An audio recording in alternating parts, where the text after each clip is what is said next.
Welcome back, my lords and ladies, to the Cast Beyond the Wall. We are your guide to all things Westerosi, and we're here to bring you a review, analysis, and fan v fan debate on each episode of HBO's hit show, Game of Thrones. I'm your host, Caleb Masters, and today we're going to be talking about The Last of the Starks. That's Season 8, Episode 4. So, today we're going to be giving our initial review for Season 8, Episode 4, The Last of the Starks, before jumping into a scenario-by-scenario breakdown of this week's episode. I've just got to say, Daniel Stoll, you're the best friend I ever had. Wow. I'm hurt. I love you, Caleb. Austin, I gave you your shout-out a couple weeks ago. And you should be celebrating. You don't have to look at Samwell Tarly anymore. What's your problem? I mean, hopefully. It's not a guaranteed yet. Joining me from the Dornish lands of Arizona, sir, introduce yourself.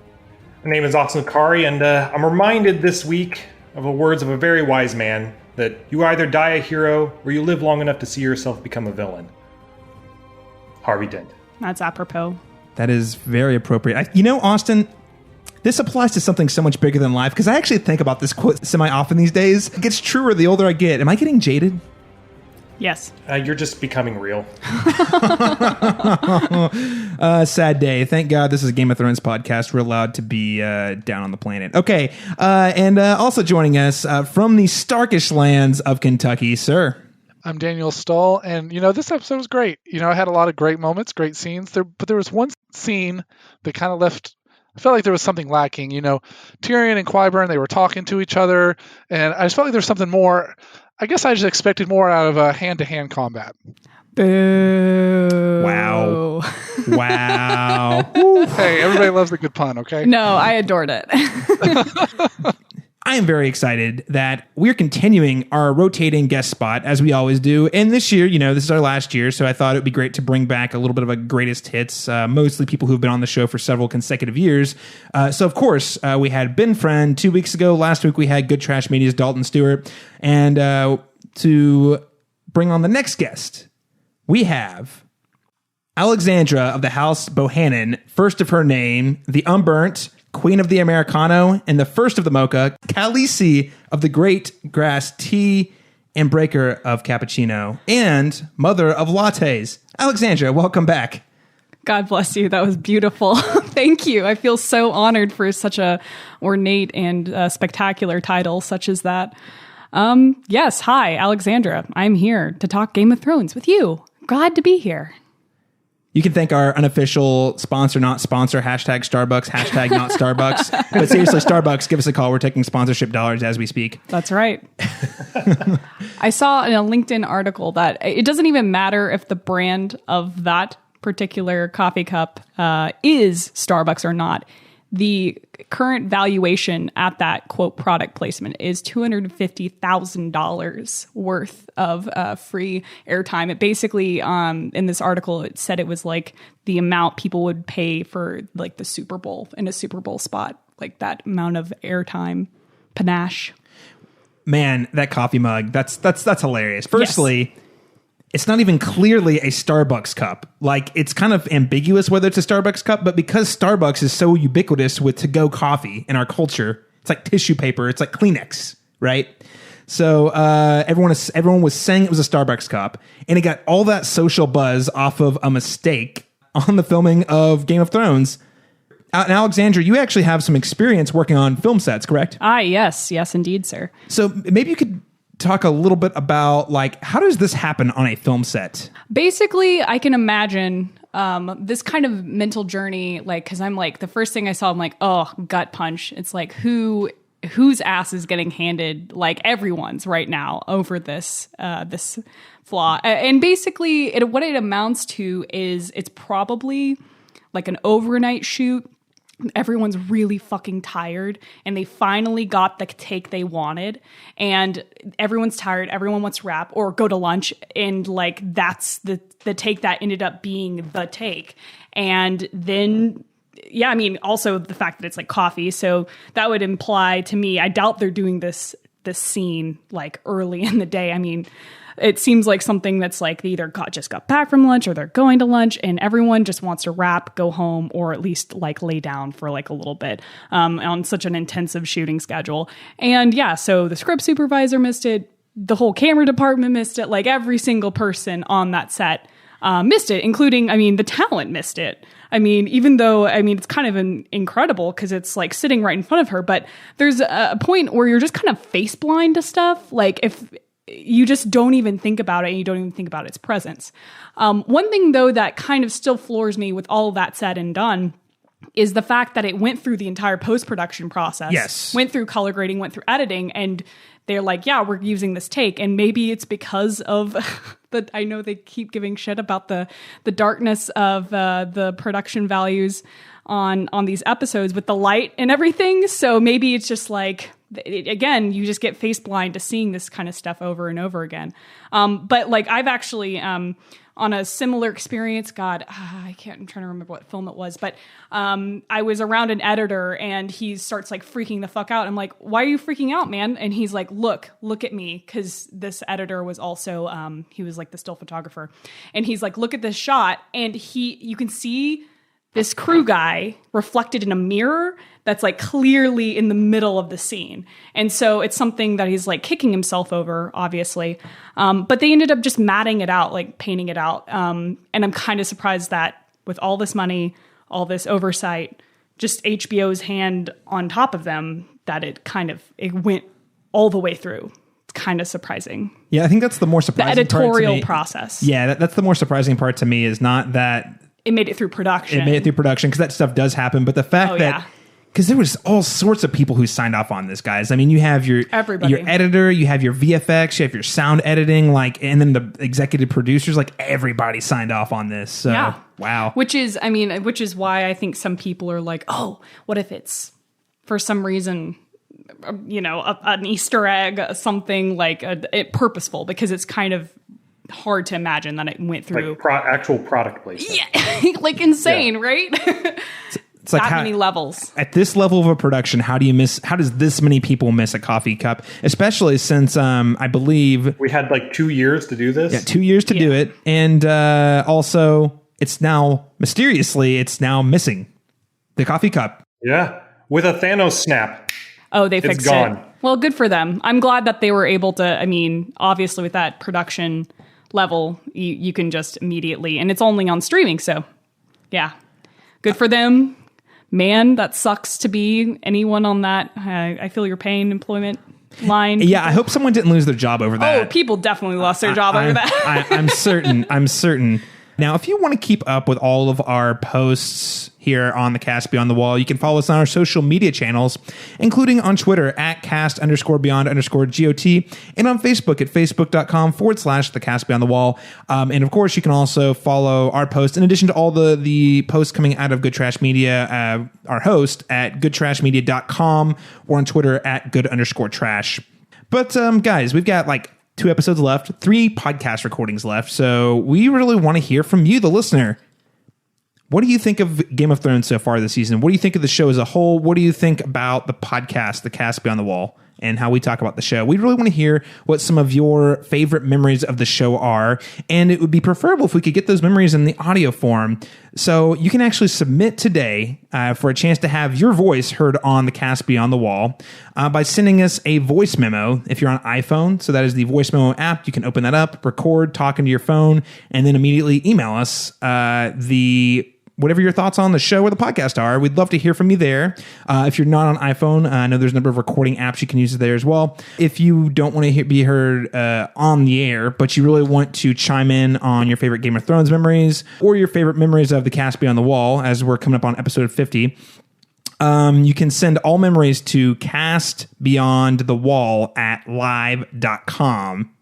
And again, that's castbeyondthewall@live.com. So please go ahead and send us an email so we can talk about your memories, hear from you guys. We really want to celebrate the end of the show. We want to go out the boom, but also we want to do it talking with you, the listeners. Well, guys, we've talked about a lot of stuff, but let's just go ahead and jump right into the thing we're really here to talk about, which is this week's episode, Season 8, Episode 4, The Last of the Starks.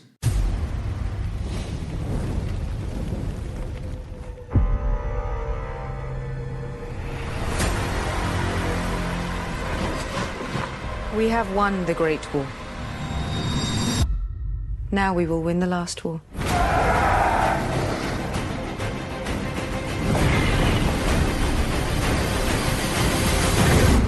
We'll rip her out root and stem. All right, so we're going to go ahead and go around the table. We're going to kick things off with our review, talk about what we liked, what we didn't like, and then we're going to jump right into kind of different storylines and really get into the analysis of what they mean, how well they were executed. But I think it's okay for us to start off by saying, what did this episode do for us? Alex, I'm actually going to start with you on this one. Oh, cool.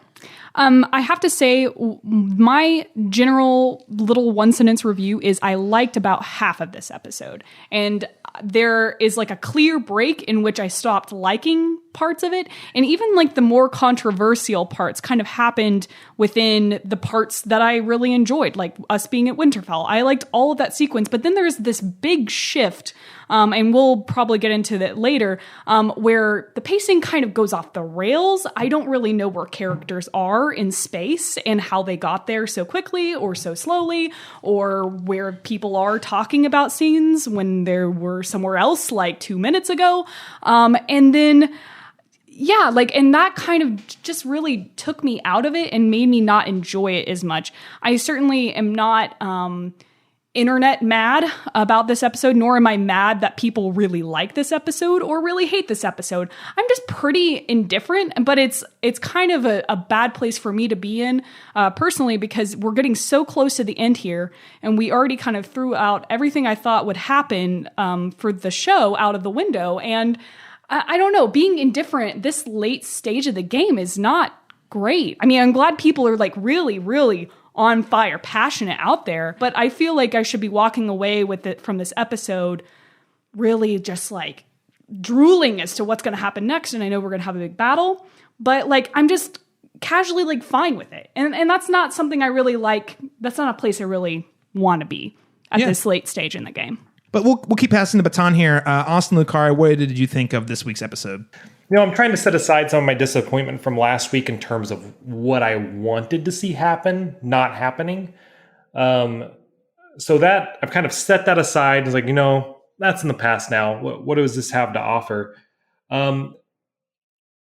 Overall, I did like the episode because I felt like things wrapped up a bit too cleanly last week. You didn't have a lot of major deaths. The Night King, which was like, to me, the big threat, kind of was over.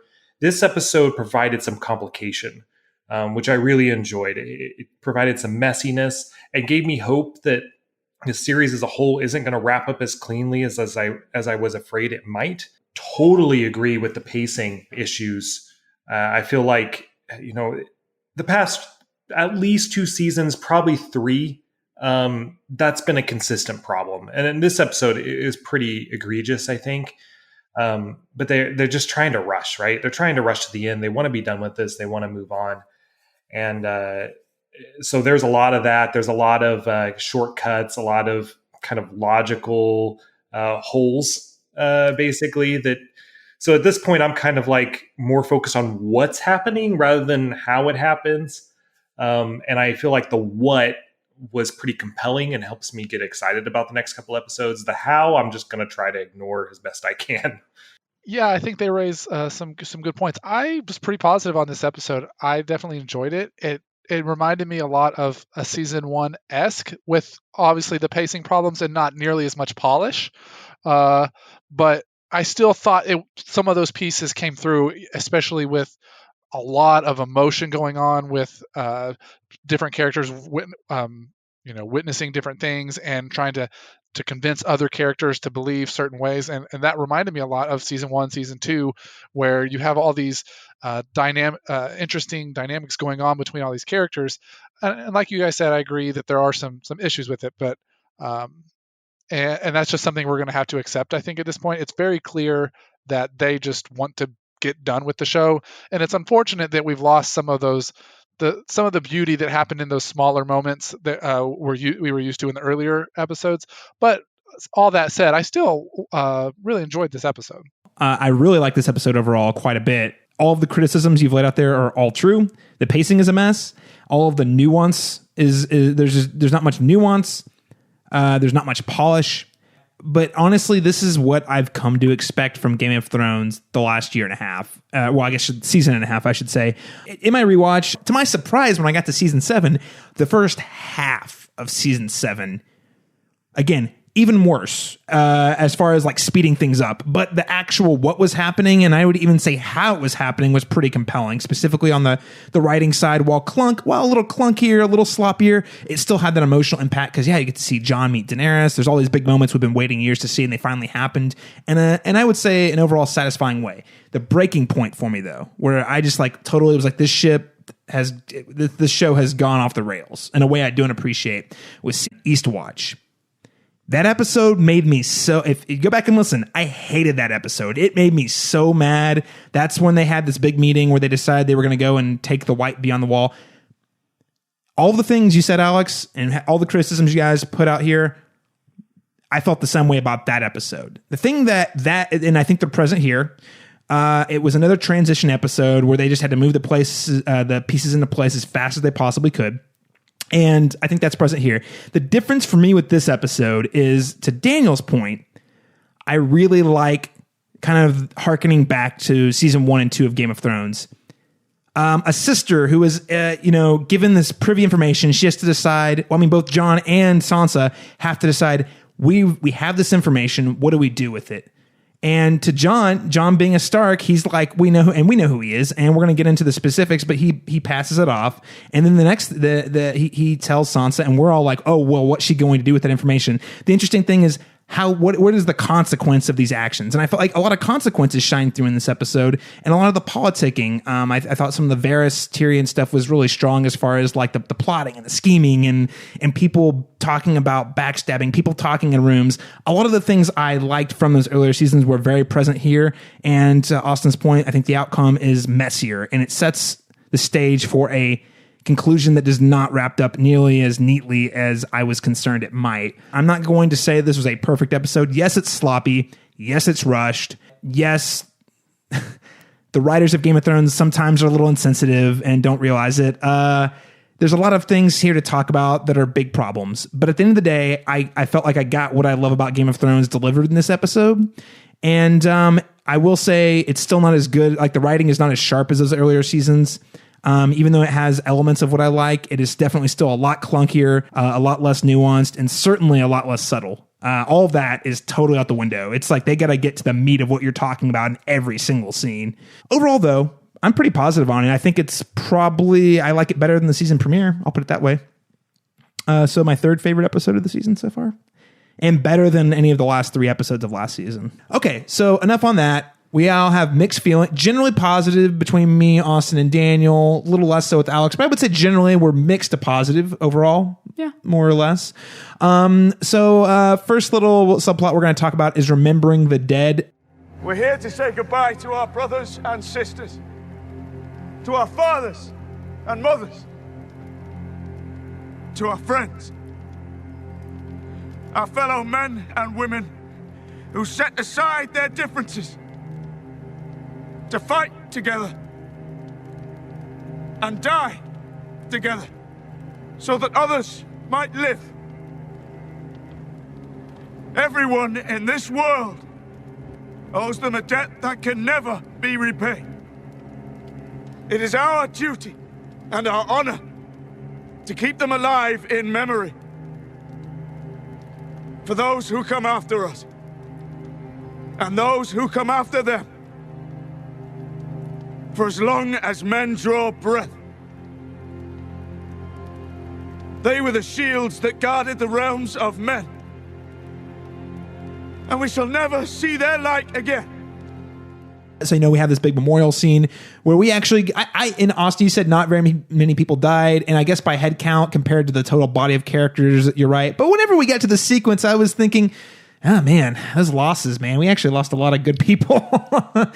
So I don't know. Do you guys still think, given this really moving sequence of the burning of the bodies and the farewell, where Jon gives this rousing speech that kind of was channeling the Night's Watch oaths, do you guys still believe the losses last week were too light, or do you think this helped illuminate some of your frustrations? Daniel, we'll start with you on this one. there was a lot more people. Dany had a lot more people in her army than maybe I fully realized. Looking back, obviously, in retrospect, going into episode 3, I thought a lot of people were going to die, and it didn't seem like that many main characters died.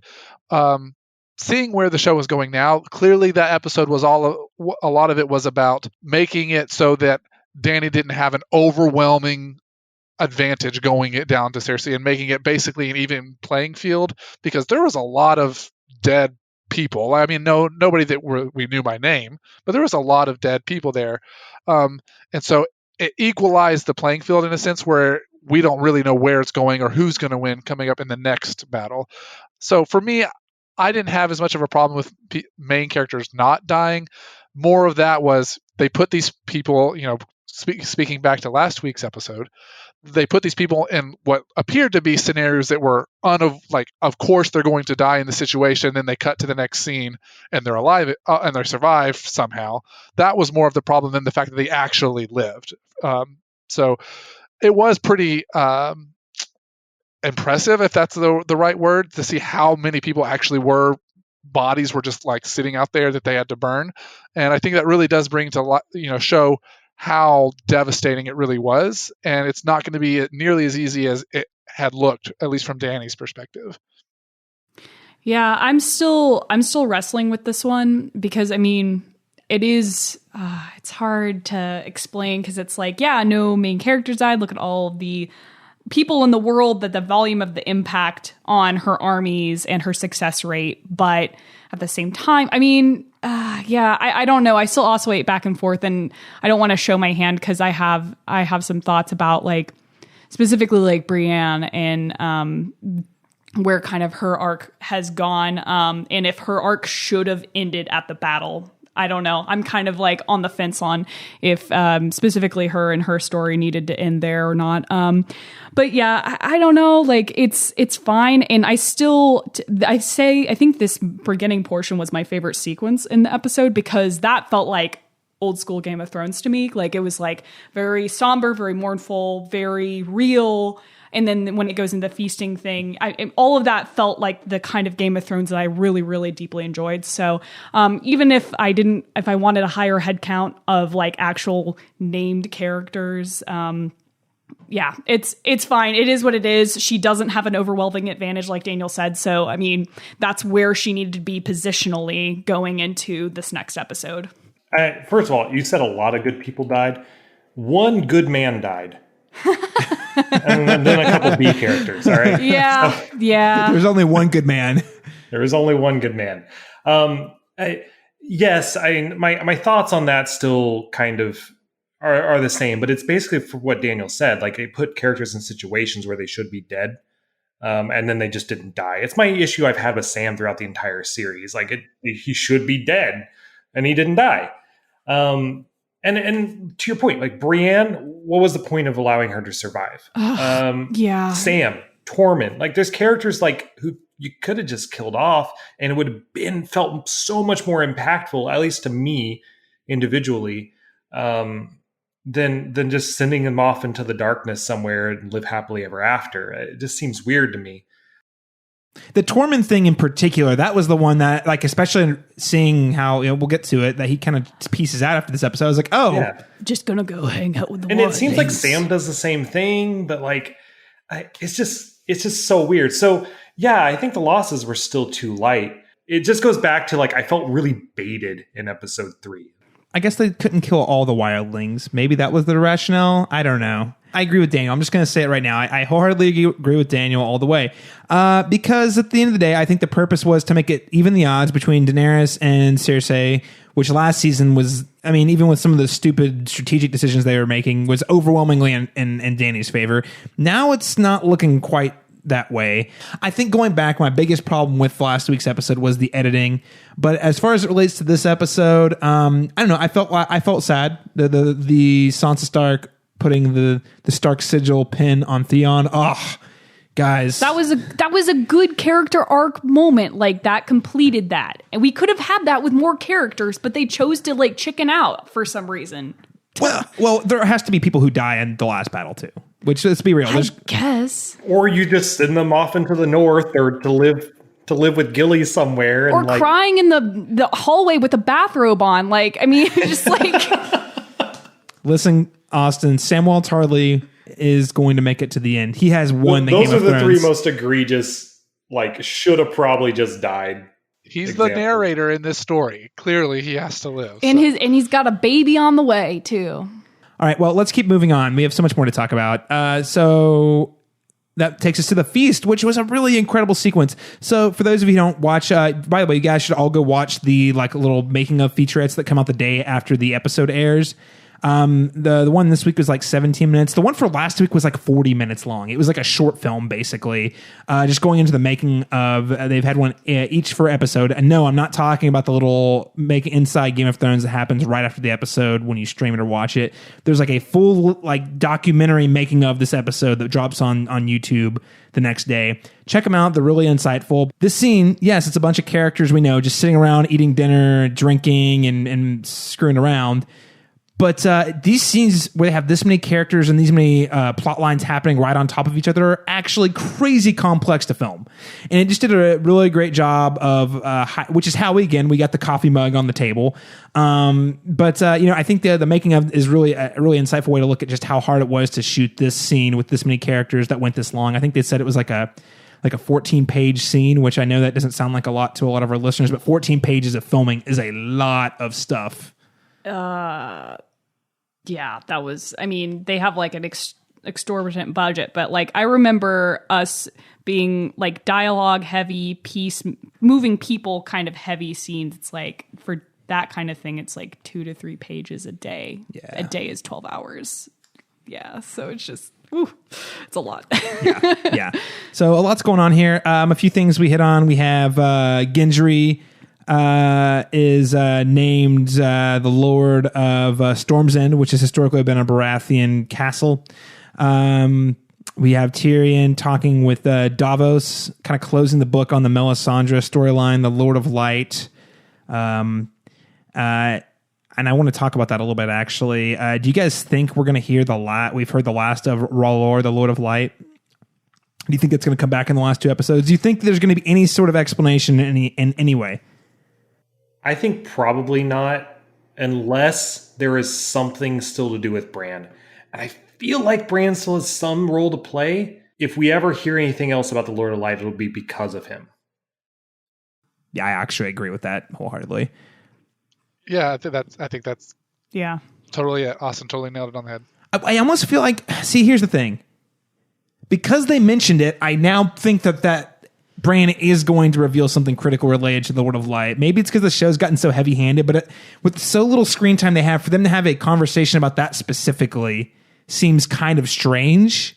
So I do suspect in probably the last episode, probably not next week, we're going to learn more about it through Bran somehow. I don't know. Alex, any thoughts on R'hllor, Lord of Light? I mean, I just hope that we get some payoff for it. Like, I don't want the Lord of Light to get the go off with the wildlings ghost kind of treatment. Like, I want something to kind of come of all of this buildup and mystery and like kind of just crazy bullshit, because it breaks the gods of the world and we need to know why. And I guess they could not, but that'd be cool if they did. Well, and I don't need to, here's the thing. I don't really want a George Lucas midi-chlorians explanation. Oh, not like that, but just like some kind of something. Well, like, this is a world full of gods. What separates R'hllor from these other ones? And why was clearly there's some sort of reality that exists with R'hllor, because R'hllor is basically the great foe opposite of the Night King. I guess in the books it's called the Great Other, which is referring to the White Walkers, which in the show is manifested as the Night King. So like clearly like the Night King's real, and we've seen R'hllor do some crazy stuff, or we assume it's R'hllor. So you must assume that this thing, whether it's a god or a character, is going to somehow turn its head in a way that we're not expecting in the last episode. I don't want to like put that expectation out there, but it feels weird given how much they keep talking about it and how much screen time it took up. Melisandre burned a lot of people. Yeah, and I think I would love an ending where in Game of Thrones where God is dead and all kind of like mystical, magical powers just kind of leave the universe and it's just people.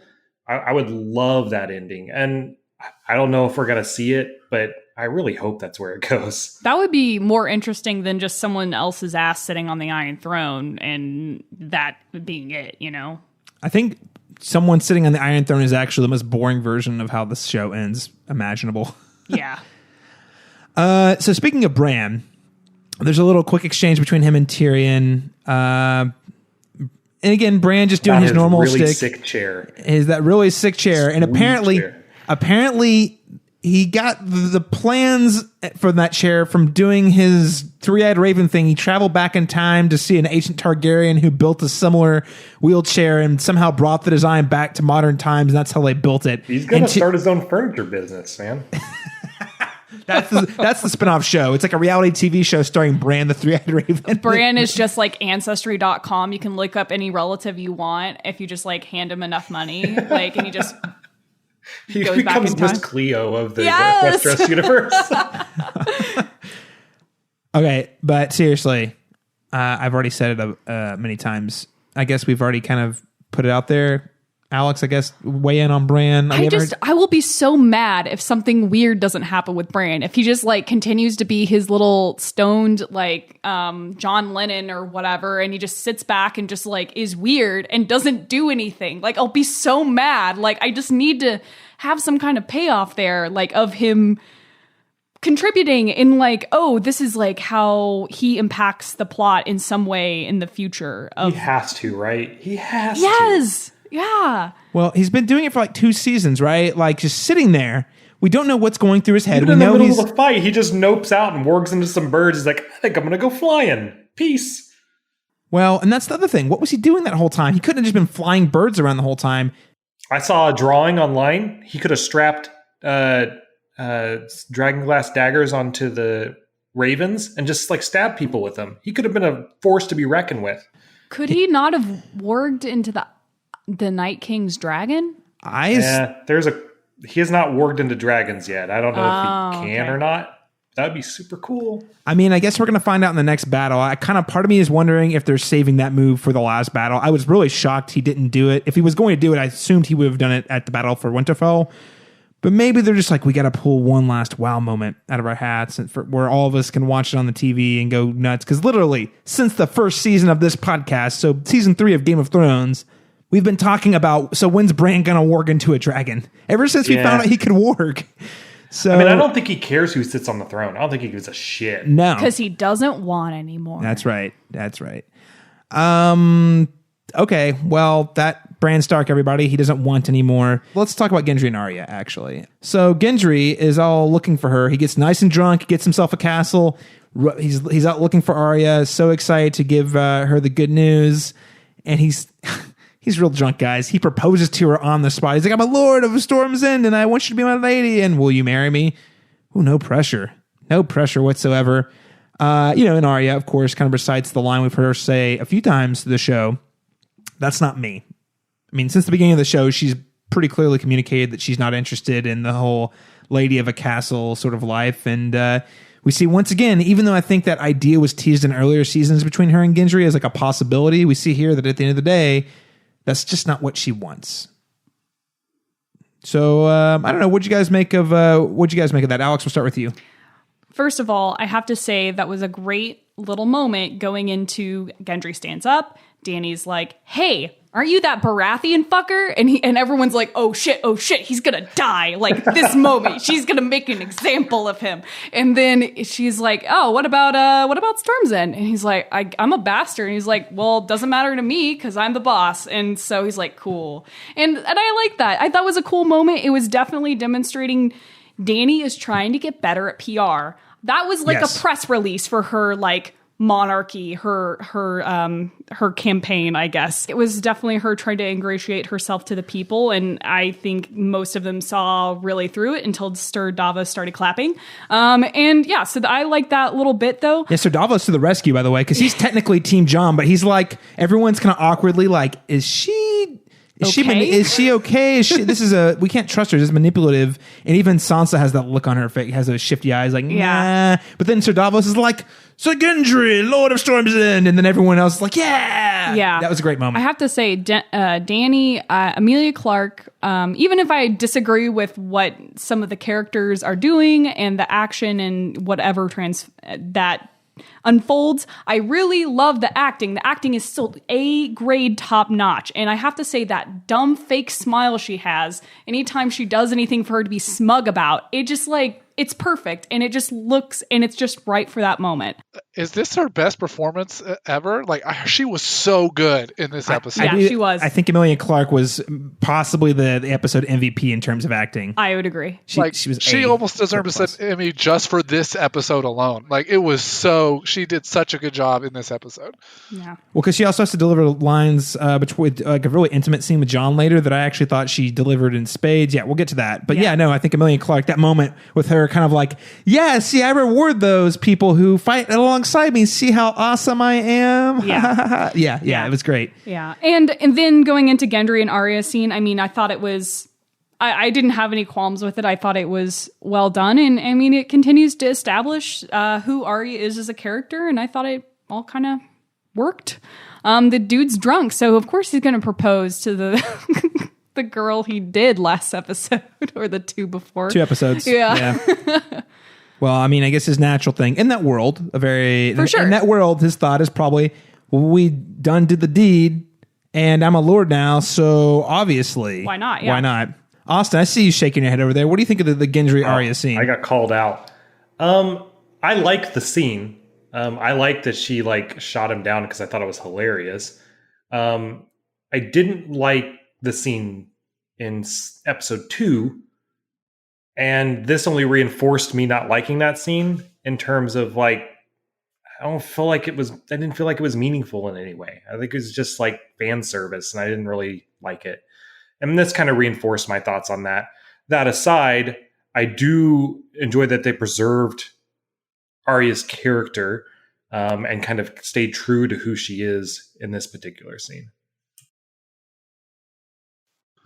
I mean, yeah, it's pretty. For half a second, I got scared that they were going to actually do that, and I was going to be so mad if they did do that. But I mean, Gendry's drunk. Whatever. I mean, it's so obvious that she's going to say no. That's not Arya at all. She's been telling us that since episode 1. So I don't know. It was kind of a whatever scene to me. So firstly, Austin, I think I'm the reverse of you. I thought the scene 2 episodes ago was fantastic. This one, I mean, I felt like it was fun but unnecessary. It provided a little bit of closure, I guess, to people who were shipping that. That's a weird thing to ship. Gendry and Arya. And no, people were on that, I guess, yeah. I guess it's kind of closure for that. I will say I kind of like the whole Arya having casual sex when she thinks she's about to die because she's never had sex before. I mean, she liked him, but I don't know if she loved him. And then this scene reinforces that she's like, it was a thing we did and we enjoyed it, and now we're moving on. And I'm in no way indebted to you for that. So I thought in a certain light, it actually felt even more Arya for her to sleep with him and then turn down his offer. I felt like it all kind of really put a cap on how she sees romantic relationships, and I thought that was pretty great personally. Was it meaningful to the story? I think it was meaningful for her character, yeah. I don't think her character needed it, truthfully. But maybe I'm wrong there. That's fair enough. Let's go ahead and move on to Daenerys Targaryen. Okay, so I wrote this outline before I read before the entire internet exploded with everything they hated about this scene. So I kind of noted, is Dany, the way I phrased it in the outline initially was, Daenerys Targaryen descending into madness, ? That is not for me to imply that she's actually going Mad Queen style, or that I think she's been nuts the whole time, because apparently a lot of people on the internet thought that, and then the other half of the internet said, why are you people so sexist? So I just want to throw out there that I don't think Daenerys is going mad, to re-articulate what Stoll said earlier. I think she's very sane. I think she's also in dire circumstances. The entire season, she's been losing her support system as we go. I mean, she lost Jorah last episode. She lost most of the Dothraki. She left Dario in Marine. She has nobody from the original core of people. She's losing Jon. She's lost 2 dragons, what she considers to be her children. I mean, everything that her character has been building up to is like all the things that she's gained over the years, like she's losing all of it. I mean, she's not going mad, in my opinion, to what, as you were saying, Caleb. I'm not saying she's going mad, but this is where we get into I think here's the thing. I think this is actually a very nuanced conversation. So I just want to throw I want to throw this out there. So first and foremost, we already sent the show kind of lays the track at the beginning. She's feeling kind of distant from the rest of the group because we actually talked about this 2 episodes ago. I think Daniel brought this up. Daenerys was there to support Jon. Everybody else was also there to support Jon and not her, where she was expecting everyone to be like, the Dragon Queen's here. She's here to save us. And that was not how everybody felt. And I think that is reinforced here. It's like after their big battle, yeah, she gave away a castle, but everyone else was still like, look at that Jon Snow guy. He's so awesome. I mean, Tormund was basically making out with a guy practically. One quick note on Jon there. Did you notice the really intentional mention of him dying once already? It makes me really scared for Jon in the future. But and he full on Tormund full on palms that scar, and I'm sure that has to hurt. You know, you just yeah. It just seemed like really strong foreshadowing. So we'll see. Foreshadowing. We'll see. I'm not scared because if Jon were to die, I wouldn't be that upset. But I mean, I'm scared for him. Sure, I guess a little bit. Varys takes note of this, which comes back later in the episode. So I just want to talk to you guys a little bit more. So first and foremost, let's jump into the specific scene I want to jump into. Is the Jon and Dany scene where basically Daenerys is basically pleading with Jon. He has told her the truth. They have this information, and she's pleading for him not to reveal this information. I wish you'd never told me. If I didn't know, I'd be happy right now. I try to forget. Tonight I did for a while, and then I saw them gathered around you. I saw the way they looked at you. I know that look. So many people have looked at me that way, but never here. Never on this side of the sea. I told you I don't want it. It doesn't matter what you want. You didn't want to be king in the north. What happens when they demand you press your claim and take what is mine? I refuse. You are my queen. I don't know what else I can say. You can say nothing to anyone ever. Never tell them who you really are. Swear your brother and Samwell Tarly to secrecy and tell no one else. Or it will take on a life of its own and you won't be able to control it or what it does to people. No matter how many times you bend the knee. No matter what you swear.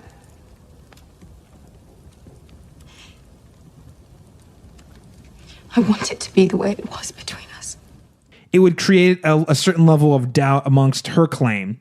So, because her whole claim is I'm the last Targaryen, so for there to be another male Targaryen would cast a lot of doubt. So even if she took the Iron Throne, they're always going to say, well, but that's Jon's throne. Or why aren't we supporting that guy? He's the real last Targaryen. Because again, this is a patriarchal society where really only men can have the titles. So, Alex, we'll start with you. What did you think about this scene between Dany and Jon? Oh God.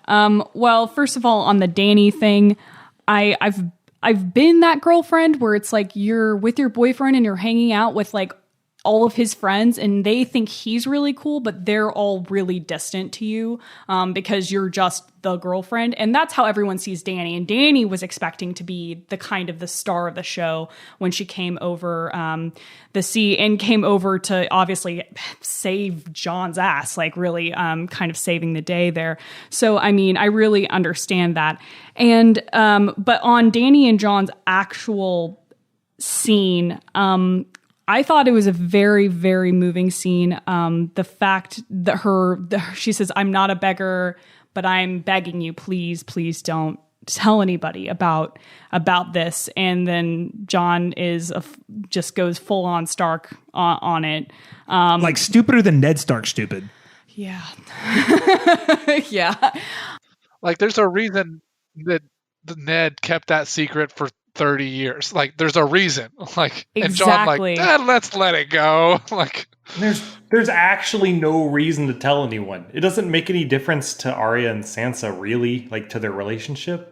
Ned Stark did not tell his wife so that his wife could hate Jon Snow for his entire existence. That's how much Ned Stark valued not revealing that secret. This is a man who doesn't want to be king. He doesn't want to be king. Danny is 100% correct.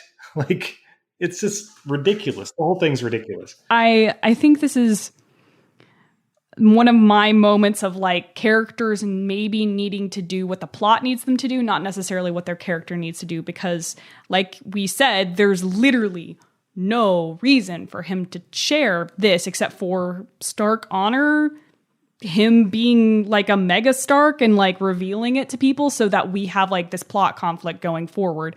There was I think maybe if they had like refined it some more, they could have come up with a way.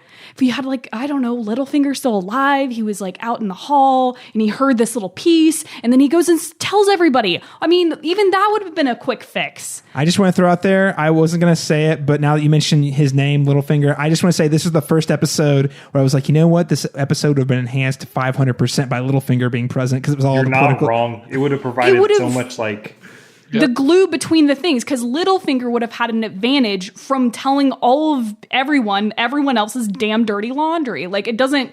Oh yeah. Well, see, I can just see him. Yeah, he somehow hears this information, and then he's the one who whispers into Sansa's ear, like, "Hey, so you know, John's not really a Stark." The acting, A grade. The writing, is, I mean, like her begging written out was great, but like his actual character motivation, it wasn't present there for me. Sure. Okay. Yeah, I think that's fair enough. And I just want to throw out there too that I think this is another example of why having more time would have been extremely beneficial for this whole subplot. Because, what if we had even 1 or 2 episodes where we see John wrestling with this information?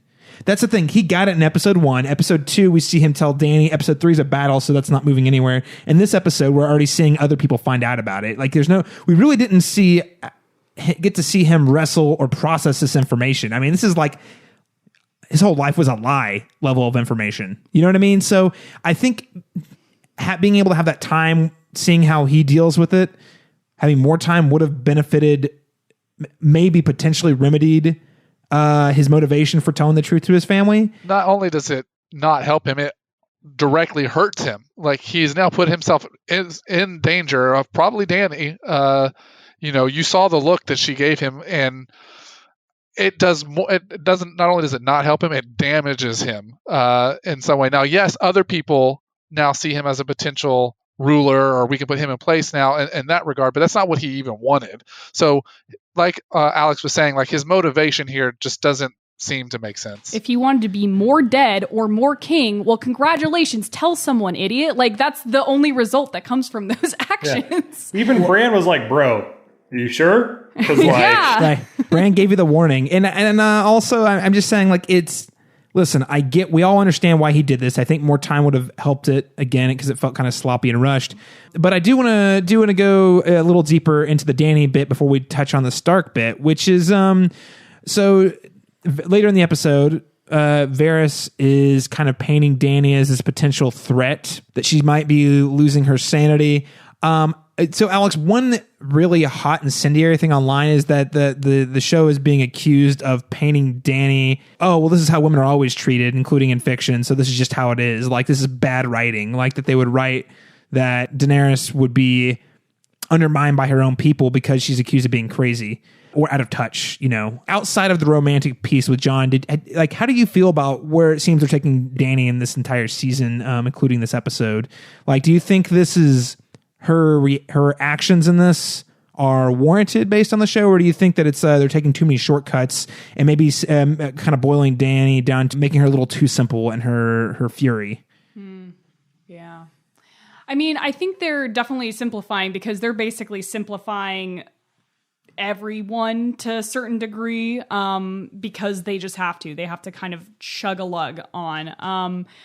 I think it could be an interesting thing because I know Varys, we have to remember how self-interested Varys is, and he doesn't really, I mean, he says that he's for the little people or whatever, but I trust that not at all.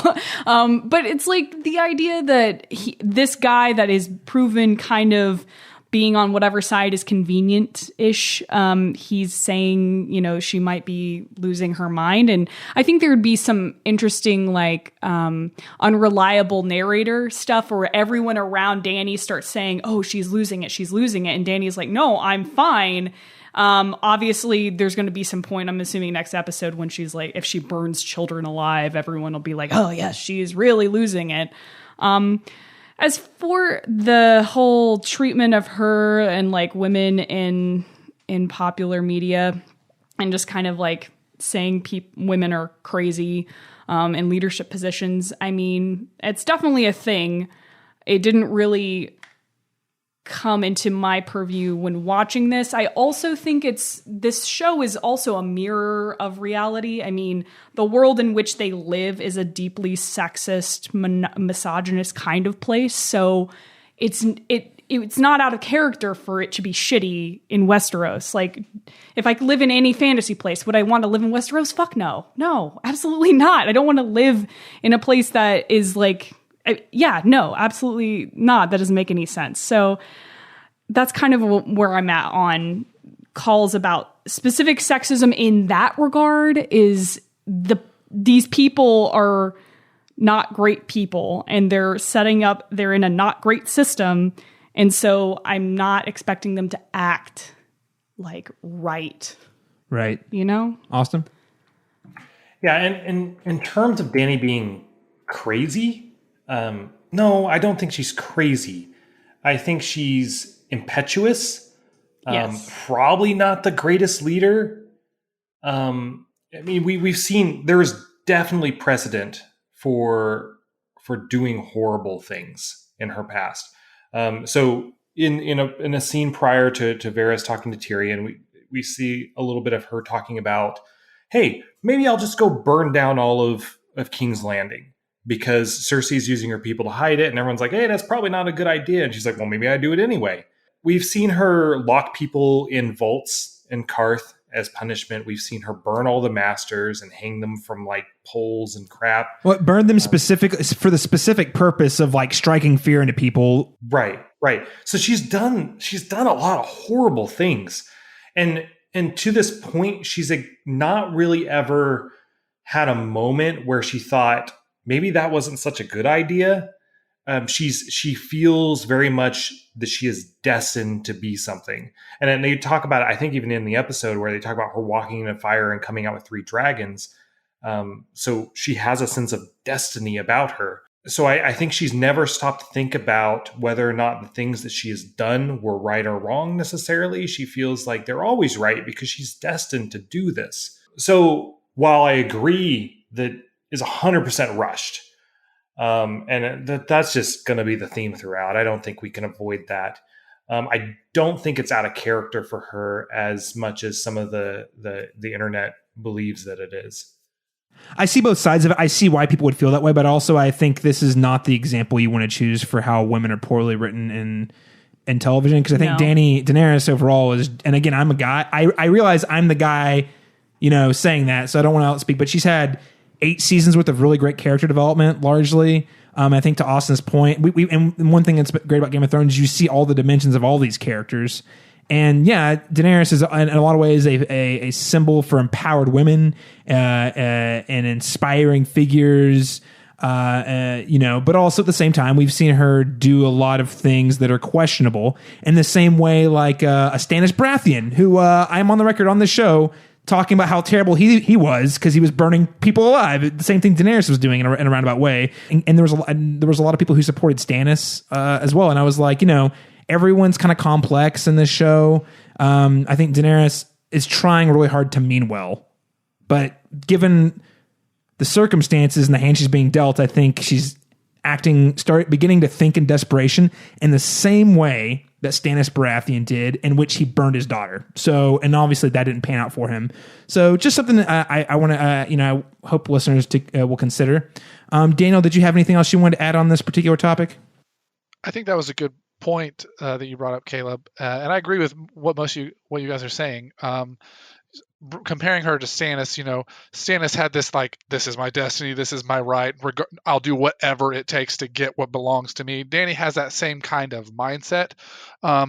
And yeah, I really, really hated Stannis, but I don't hate Dany. I think, she, we're talking about this. She's not crazy. She's acting out of desperation, as you said, Caleb. I think that's really where she's at. As Austin said, she did walk out of a fire completely unharmed and birth 3 dragons in the world, and they'd never been a part of the world in hundreds of years. Like, of course she believes that was for a reason, for something. It makes sense for her to do this.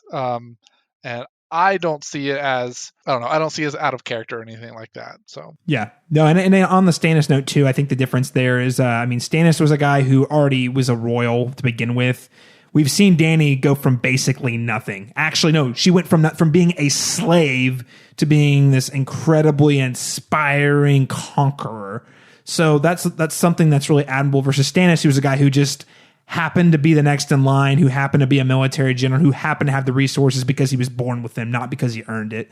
So I think at the end of the day, that for me, that's kind of the difference there. We see her coming from a place of poverty and being humble and forced to reckon with the world versus a man who had everything handed to him and yet kept trucking along and trying to force his destiny on the world. And I think that, the characters are taking a shortcuts, which is what happens is they're thinking her father was this way. Anything that possibly resembles that, they're going to say, oh, well, she's just her father's daughter. Like, instead of actually looking at her and seeing what has happened to her, why is she doing this? Why does she think this way? The characters are just so afraid of what her father has done that they're putting that on her, and it's not fair to her. But that's the characters doing that, not like the writers or something like that. Yeah, that's kind of where I'm at with that. And I think there's a few things in this episode, and I think we'll get to them, where it's like, I think there is a distinction here between people in the show being terrible people and them acting in their terrible ways. But I don't think that means that the writers believe these things. Right. Yeah. So let's keep moving. We will touch on that just briefly when we eventually talk about Tyrion and Varys. But I do want to circle back to the Stark piece for just a moment. We're family. The 4 of us. The last of the Starks. I've never been a Stark. You are.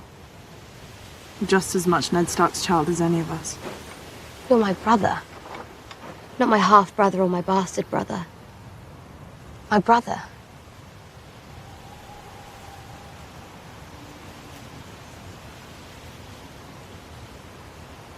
It's your choice.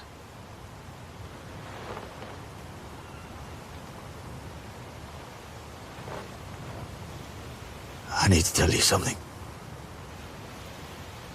You have to swear you'll never tell another soul. That was probably the most disappointing cutaway in the entire episode. Bran's like, it's up to you. And he looks like he's about to start talking and they cut away. So I know that's a shortcut. I know it's there because they're trying to save time and they're trying to leave it up to your imagination. I get it. But man, that was the reaction. I was like on the edge of my seat, just waiting to see what they did when he dropped that information. It's a pretty critical reaction. You're right. I think we get a little bit of that from Sansa in a following scene, but we don't see anything from Arya at all. It would definitely have been nice to at least just see, even if it just cut to silence and music, just to see facial expressions. It'd have been nice. Absolutely, we should have seen their reactions. I'm really disappointed we didn't get to see that. Well, because otherwise I thought it was a great scene, because that was the thing when they were like, no, you're a Stark, you're born a Stark. And technically he is a Stark, but not in the way they mean it. So as the audience, at least me, I was like, oh, this is not going to go well. So it felt like it had all the setup, but not the payoff for the scene. Okay, so let's move on to the next one. Another subplot I think that's gonna there's a lot to talk about here. So Jaime and Brienne, this is the kind of subplot throughout the show that I've enjoyed the most, because it hasn't been something that's ever since season 2 they've been building up to this whole like kind of like weird tension between the two of them, like vaguely romantic, vaguely kind of like a rivalry. There's something there and you really enjoy it. It's really playful. It's enjoyable. And then we see, really climaxed a couple of episodes ago, because we see, Yes, climaxed. You heard that right. You did this. But you see that kind of, Jaime knights Brienne and really fulfills like her dream as a child was to be a knight, right? And we were all, go back and listen, 2 episodes ago, we were all like, oh, she is dead AF. Like, she is gone. She is dead meat. Because it felt like a natural conclusion to the end of her arc. Like, there being this weird romantic tension, feelings both of them had, but they weren't sure what to do with on both sides of it. But here we get them taking it to the next level with a romance. Of course, we have them both drinking at the feast.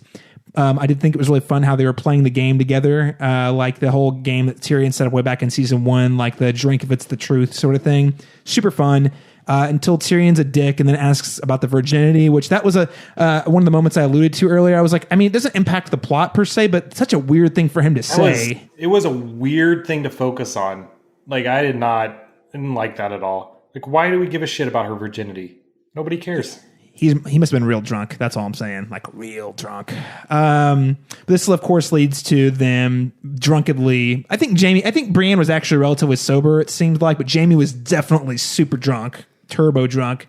And they did it. They did the thing. They did the deed, which, in the moment I was pretty happy about, actually, because I was like, oh, this is somewhat earned. For both of them, it signified something special. For Jaime, it was the first woman he'd been with who wasn't his sister. And for Brienne, this was kind of like her embracing and like kind of coming to terms with her non-duty related emotions she had for another person. At least that's how I saw it. I think the area where it gets stickier, though, is the latter part of the episode where Jaime gets the news about Cersei ambushing Daenerys, and then Sansa being like, oh, it was so sad I wouldn't get to see her sister executed, which, holy shit, that was cold. And then he leaves Brienne out in the rain, says, I know you think you know who I am. I pushed a kid out a window, crippled him for life. I killed my cousin just to get back to my sister. All these terrible things. He says, I am a hateful person. Which is another kind of reference to a line from one of the earlier seasons that Jaime had right before he got it on with Cersei. So what do we think of this subplot? Austin's raising his hand. So we'll start with you, Austin. I loved their plutonic relationship. I thought it was kind of like a buddy cop thing. Thought it was great. I loved it. I didn't like that they entered into a romantic relationship. I didn't think it added anything. I didn't think it was all that interesting. That aside, they did. And then the following scene with the breakup was, I think, awful for Brienne. Thought it was really, really good and compelling for Jaime, but it did such a massive disservice to Brienne. She really just should have died last episode, and it had been so much better for her story arc. So, Alex, what do you think about this? Yeah, I've been wrestling with this for days. First of all, I love reading fan fiction. I love having ships. I love having like fan servicey things, but I don't know if I like Jaime Brienne's little subtly romantic, maybe like the undertones of like respect and that kind of thing developing into full blown, like we're doing it. I don't know how I feel about that. Like I don't, sometimes ships work in reality and sometimes they just need to live in your mind because it's always going to be the best version of that ever. It's never going to be constrained by, we have 3 episodes left and we got to get this shit done or whatever. I agree with the fact that Brienne's natural character arc and what happened to her as a character culminated with her being knighted. And that for her to, I just keep going back to in my heart, like it feels really callous for me to be like, oh yeah, she should have died at Winterfell because this subplot was shit.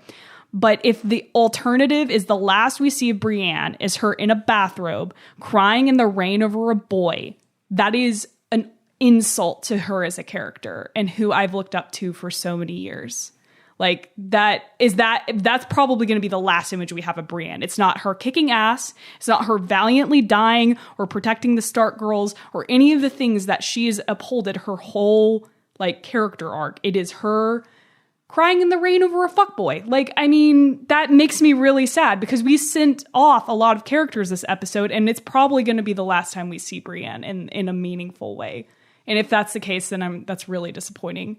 I have to say, though, Gwendolyn Christie does act the fuck out of this scene. So I do believe her that if Brienne did lose her virginity, it would be a very powerful moment, in a moment that she's wrestling with and she has all these feelings but doesn't know, and she's really unsure of herself, and like all this stuff that happens when you lose your virginity, like all that shit like rolled into one thing.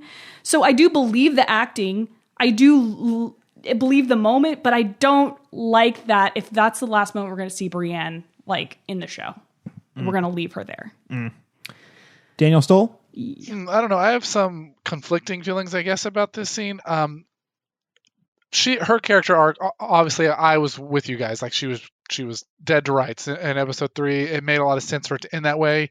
Maybe even like, do you have a touching moment with Jaime on the battlefield? Even like she dies like right in front of him, or something like that. Like I could have definitely seen it going that way. I think that would have made a lot of sense. That, as Dawson's point, that didn't happen. This happened. So I've got to talk about this version. I think that clearly, if they've been, addressing the Brienne has had feelings for Jaime for a while, like all the way back, I think, to, the Purple Wedding, where Cersei says, "Oh, you're in love with my brother," and she kind of has that weird look. Like she's had feelings for him, and it makes sense for them to do this. Was it necessary? Probably not. I don't have very strong feelings about this scene, I guess, overall. Not as strong as maybe Austin or Alex, but I do see how this could be problematic. Yeah, so I'm kind of somewhere in the middle. And this goes back to what I told Austin last week about killing the Night King early. In the moment, I thought that was a pretty great scene. Was I disappointed because I expected something different from the rest of the series conclusion, how it was going to like wind up? I was surprised and yet a little disappointed, but also like, you know what? But I'm going to focus on what's in front of me, not what I want it to be. And for me to actually fully assess how I feel like they dealt with the Night King, I need to wait until the whole series is done because we're so close to the end. I don't know like how exactly that's going to pay off in dividends. Is it going to pay off at all? If not, then this is another scenario where you guys are talking about Brienne like she's not going to come back. This could be the last time we see her. I don't think it is. I don't think it is. It could be, but I don't think it is. I have sneaking suspicion that she's going to follow Jaime down to King's Landing and somehow get herself in that battle. I don't know what that's going to look like. Yes, I think last episode would have been a better death, but here we are. As for the crying in the rain scene, my initial reaction was not the same as everyone else. Great Jaime scene. I didn't feel like it came at the cost of her character because, one, I felt like it was a logical thing that would happen. Not because she's weak or anything, because I think she's a human being. She just lost virginity, all the stuff Alex talked about. But also, I think the thing that really hit me was I don't think she was mad or sad her lover was running away from her. I thought she was sad because, like, what Jaime was saying, like, I am a bad person. Like, this is who I am. Like, she had spent this whole arc between the two of them was her seeing his better side, see him conquer his demons, and her really helping him bring out the best in him. And even 2 episodes ago, him saying, "I would be honored to serve under you." Like, those are big things. So my takeaway was not, "Oh, I'm so sad my lover is running away." It was, "Oh, she's sad for it," because she's like, one, she thinks he's going to die, and 2, she thinks he's going to die like at the cost of his soul, and that basically everything she had given to him was being thrown away. So that was my take. That doesn't seem to be the takeaway most people had from that scene. So hey, I'm not going to tell you you're wrong. Obviously, it wasn't communicated effectively enough from a directing standpoint. I think the acting was top notch all around, and I do think this is a great Jaime scene. Again, that was my takeaway, but clearly if that was the impression they were trying to make, it was not done so super effectively. Daniel?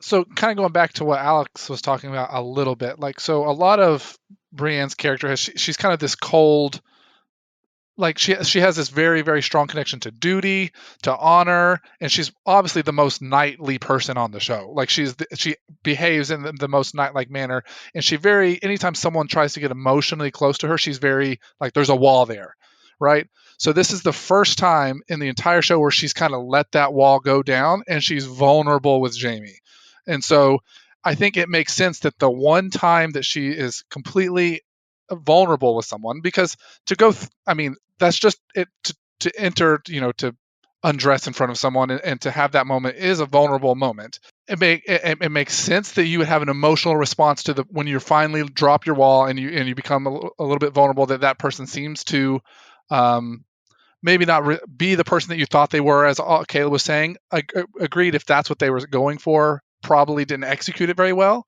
But I think there is something to be said for her allowing herself to be vulnerable, which is something she hasn't done before. All of that is like really resonating with me. And that's more told through Gwendolyn Christie's acting more than serviced by the script. And I think there could have been maybe some moments, there could have been something else to make sure that was communicated effectively. And yeah, I mean, like Caleb said, because Caleb's right that we could have Gwendolyn, first scene, next episode, Gwendolyn Christie's like following Jaime's ass to, thing. So it's like, that could be what happens. So I guess I will hold my breath and I'll be like, please let there be some cool moment that we could end on, because then I'll think more favorably of this moment. Because the acting was good. I like what you said about the vulnerability, and like, there's a lot of emotions, and Brienne's letting him in and letting those down. Did anyone else think it was weird? Okay, Jaime's super honest about, he's like, I killed my cousin, and she probably knows who that is, but he doesn't specifically say, I pushed Bran out the window. I thought that was a strange choice. I thought that might have been the moment that he like tells somebody else, but maybe, I don't know. Like, I don't know. What do you guys think about that? I think, like Austin said earlier, maybe more that there's a lot of stuff happening here for Jaime's character, and not as much from the writing's perspective, as much for Brienne's character. It's, as to Alex's point, this is the first time we've ever even heard him fully acknowledge it. Like, you pushed a kid out the window. Like, that's not something that you just go on with life about, and he's definitely being very hard on himself in this moment. And we've seen a lot of the, I'm reminded of the bathtub scene in season 3 with Jaime and Brienne, where he's reflecting on his life decisions and who he is as a person. So yeah, there's definitely a lot more going on from that side of things for Jaime's character. Yeah. It is weird that he would leave that detail out, and I don't know if there's much to it. Like, is he still trying to keep it a secret because he's saying it like in Winterfell in the middle of the night? Or I don't know. I didn't really think about it too much. I think it's just like an emotional thing he says, because he's clearly extremely upset. This has been something probably weighing on his mind since he saw Bran. It's probably not something he thought a lot about, and he sees Bran when he walks into Winterfell, and it just I feel like it's been weighing on him since that point. Bran never brings it up. No one ever talks about it until this very moment. And I think it's just kind of that wave of emotion. It's like, I pushed a kid out the window. And it's like, I'm out. I mean, the only thing, he says that cryptic, the things we do for love, like echoing Jaime and the kind of fake trial where Jaime's in the Great Hall or whatever. But yeah, I mean, it's never otherwise brought up besides pointed stares and stuff. So yeah, I mean, I think it's just him having to actually reckon with the repercussions on a very real level, like a physical, like he sees Bran daily when he's in Winterfell, and it's like, I caused that, and now this kid is like some weird otherworldly being, and that's because I pushed him out a window, basically. Okay, so one other note I had on this particular scene, and we can move on. You guys tell me what you think, because a lot of folks out there, critics I've been following, have a differing opinion. And I'm not like hard fast on it, but I read the subtext of what Jaime was saying was he was going down to Winterfell to either kill Cersei or stop Cersei. Probably stop, less than kill. I don't know if he's going down there to kill her specifically. But I thought he was trying to, another reason he said what he said outside of him being angry and was he was trying to push Brienne away because he cared so much. So he was trying really hard to distance himself from her because he was convinced that he wasn't coming back. And I don't think he thinks he's not coming back because he's going to stay with Cersei. I think he thinks he's not coming back because he's going to die. Austin? I don't think he totally knows what he's going to do. In this moment, he feels just extremely emotional, and he just feels like he needs to be there, but doesn't really know what he's going to do, doesn't know what his plan is, just like knows that he has to be there for whatever happens. I do think ultimately he kills Cersei or stops her in some way. He's not going down there to save her, I don't think. But in his mind, I don't think he knows what he's planning on doing. I mean, Jamie is a very emotional character. I mean, I think all the way back to season 1, where the second that he finds out that Tyrion has been captured by Catelyn, he immediately goes and finds Ned and fights and is going to fight him to the death. Like, he is a very emotional and sometimes acts rashly person. Now, he also has this very military mind. But to Austin's point, I think a lot of what's happening right now is he's responding to a lot of his emotions, and maybe he doesn't know exactly what he's going to do. But I read it kind of like you were talking about, Caleb, as he's distancing himself because he's going to go do something and he's probably going to die in the process. But that's what I'm doing. Like, to stop Cersei is more of where I read it as well, not as to go and save her, which I guess some people thought. I didn't see it that way. Yeah, I didn't think it was to actually get back with her for like more than 2 seconds, really. I mean, it was just like, oh, maybe he thinks he misses the sex was good, but like, I don't really think, yeah, it definitely read to me that he's not coming back to Winterfell because whatever is going to happen is going to probably kill him. And yeah. Yeah, I'm very confident in that moment. He knows. I don't know exactly for the specific things going through his head, but I'm pretty confident that he's trying to distance himself from Brienne because he knows he's not coming back one way or the other. And I think he's articulating all the hateful stuff to also talk himself into like, man, I don't deserve this happiness, this moment of connection with a real human that is actually not garbage, you know? So that too. God, Jaime and Brienne, what amazing characters. Yeah, no, they are.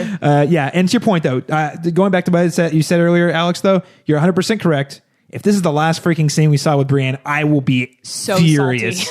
That her whole arc was building to her crying about a guy in the rain in a bathrobe. Yeah, no, that's I hold hope, though. They're going to see her riding into on the path to follow him. I think so. Yeah. I feel confident. Let's go ahead and move on. So much to cover, so little time. Tyrion, Jaime, and Bronn. So finally, Bronn shows back up.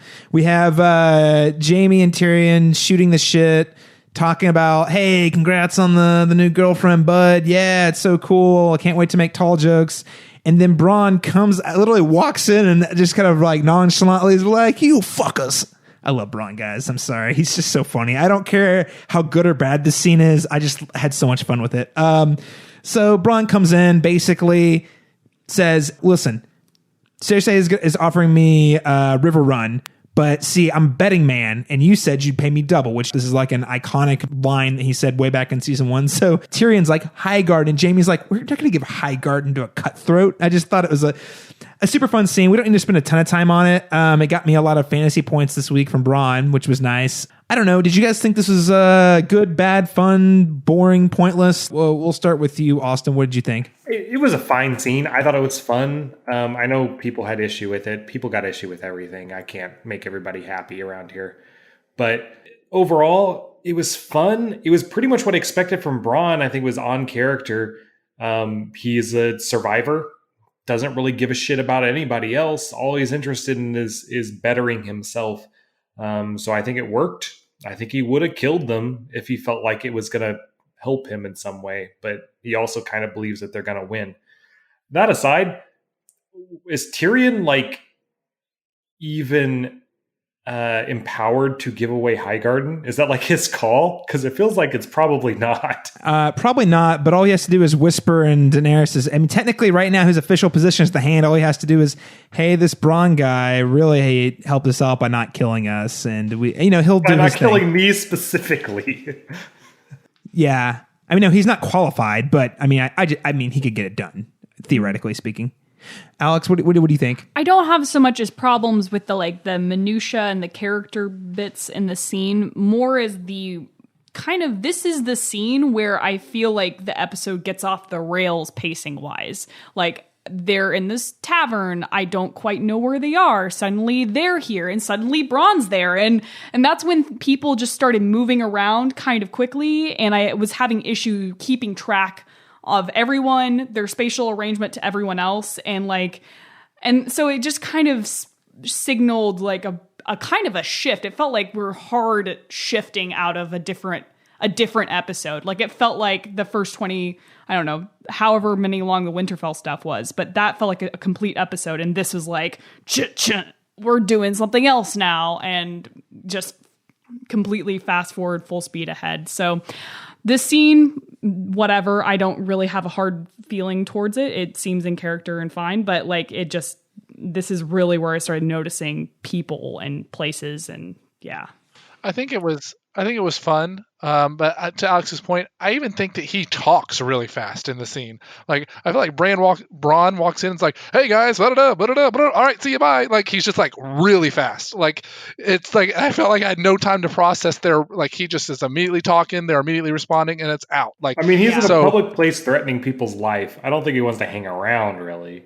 Yeah, but I mean, I feel like even he speaks quickly. Like, I don't know. I just felt like it happened so fast. Like, I was like, wait, Ron was there? Okay, he's gone. Oh, bye. Like, I don't know. Like, to Alex's point, it was just, you really start to feel the shift of pace here. Yeah. And even the way that it's shot is like, it's like they tried to make this scene as short as they could, almost. To go ahead and get on to the next thing. I mean, it was funny because Bronn's hilarious, but that's it. Kind of makes you wonder if there's an alternate, longer version of this scene that exists somewhere, because it did feel fast. Like it definitely accomplished a lot of things in a very short span of time, and then we were on to the next thing. Which, to your point, that's a weird pacing thing. He was there long enough to get a bunch of quips and give me a lot of fantasy points, and including points for taking a drink. So this benefited me greatly. So I don't want to talk about fantasy. You don't want to talk about fantasy, Austin? Well, before you get on to fantasy, one last thing I want to say, and we're going to hit on this probably in the last episode of the podcast in a couple weeks. I love Bronn so much. He's comedic relief. I love everything he's in. I love every scene. But the longer he's around, the more I'm convinced he should have died at the loot train fight. Yep. Him and Jamie, because it would have added stakes to that, and I feel like right now he's just sort of hanging around. And don't get me wrong, I like the things he's doing, but like none of it feels particularly impactful compared to the impact we would have felt. Like that would have added a level of weight to the fight between Daenerys and Cersei that and even like the distrust between Jamie and Daenerys. You know, I think it would have added more. Yeah. And I'm just never going to forget the feeling and the deep rooted fear I had when watching that scene, thinking, oh my God, I don't want him to die, which means he probably should have died because he hasn't really done anything impactful since then. But either way, for right now, he's hanging around to get me points. So Austin, about Fantasy League.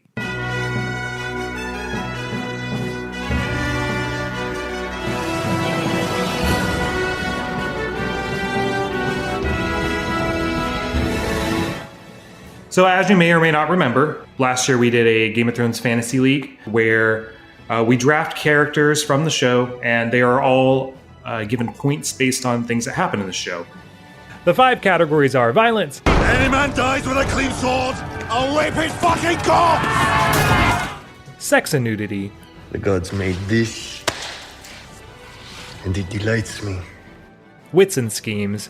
Chaos isn't a pit. Chaos is a ladder. Status and power. Power is power. And finally, drinking and eating. I understand that if any more words come pouring out your cunt mouth, I'm gonna have to eat every fucking chicken in this room. Those characters' points are all added up, and our team scores come from the collective points from all the characters we drafted. Right now, Caleb is in the lead by cheating, mostly, with a commanding 1,380 points. Are you shitting me? Oh my God. Now, what? keep in mind, there's only 3 of us in the league this year, so we all have like all-star teams. So, but yeah, he's crushing. I am in a distant second place with 880 points. And then Daniel Stahl is just slightly behind me with 750 points. Caleb, do you want to admit to your cheating? No, dude, listen, you were the guy who was doing Deflategate with your Night King taking down a dragon bullshit. This year, I just made a comeback. I played fair and square. I drafted Arya and Melisandre at the battle of the Winterfell, and they both happened to just dump trunk points on my wagon. So you know, I think this was another great week. Brienne on my team, getting me some points there, getting the sex points. Lots of drinking points. We all got lots of drinking points this week, actually. There was a lot of feasting and drinking. Everybody was drinking this episode. Look, I'm 2 for 2 for dragon kills. So Our true. top scorer this week was Euron Greyjoy. Wait. Hold on. Am I cheating? Are you cheating? You got both of the dragon kills so far. Look, Ostradamus knows what's going to happen. All right? And we know who's going to kill the dragons. And of course it's going to be Euron. Euron 360 no-scope Greyjoy with the dragon kills. Look, I have Cersei on my team. If you don't think she's going to blow a bunch of people up, you guys have got another thing coming. Cersei has a plan, and she's going to kill a whole bunch of people before she dies. But she has to do it personally. That's the problem. Yeah, well, Cersei's going to make sure... she's going to give me some final points. I know you think it's coming. she's going to wield the sword out on the battlefield? She's going to go out with a bang, okay? Listen, Qyburn can't... Listen, if Qyburn lights those fuses, Daniel, those are his kills, man. Fair and square. Regardless, the top scorer this week was Euron Greyjoy with 200 points. They got 150 for the dragon kill, which was huge. Actually, 175 since the dragons this year are a named character. The MVP, according to The Verge this week, was Tyrion, because he showed courage and walking up to Cersei and letting her know how he felt about things and kind of calling her out in front of everyone. I think Qyburn should have been MVP, because that man got no credit for creating those ballista that apparently destroy everything on the planet. But yeah, that's where we're at this week. I mean, really, Caleb's still in a commanding lead. I don't anticipate that changing unless next week is just like a boon for either Daniel or I. We're playing for second place at this point. You made some pretty good gains this week, so I would not underestimate your chances to catch up Austin and Daniel. So we will see.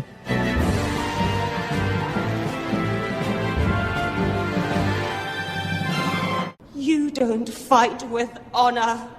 No, he did. All right, so let's go ahead and keep this truck on rolling to the Hound. Ow! So the first Hound scene is probably the most controversial scene, or arguably the most controversial scene of the entire episode. So Sansa and the Hound reunite. This was actually a scene I was looking forward to because they had a very complicated relationship in season 2. She was the captive of Joffrey.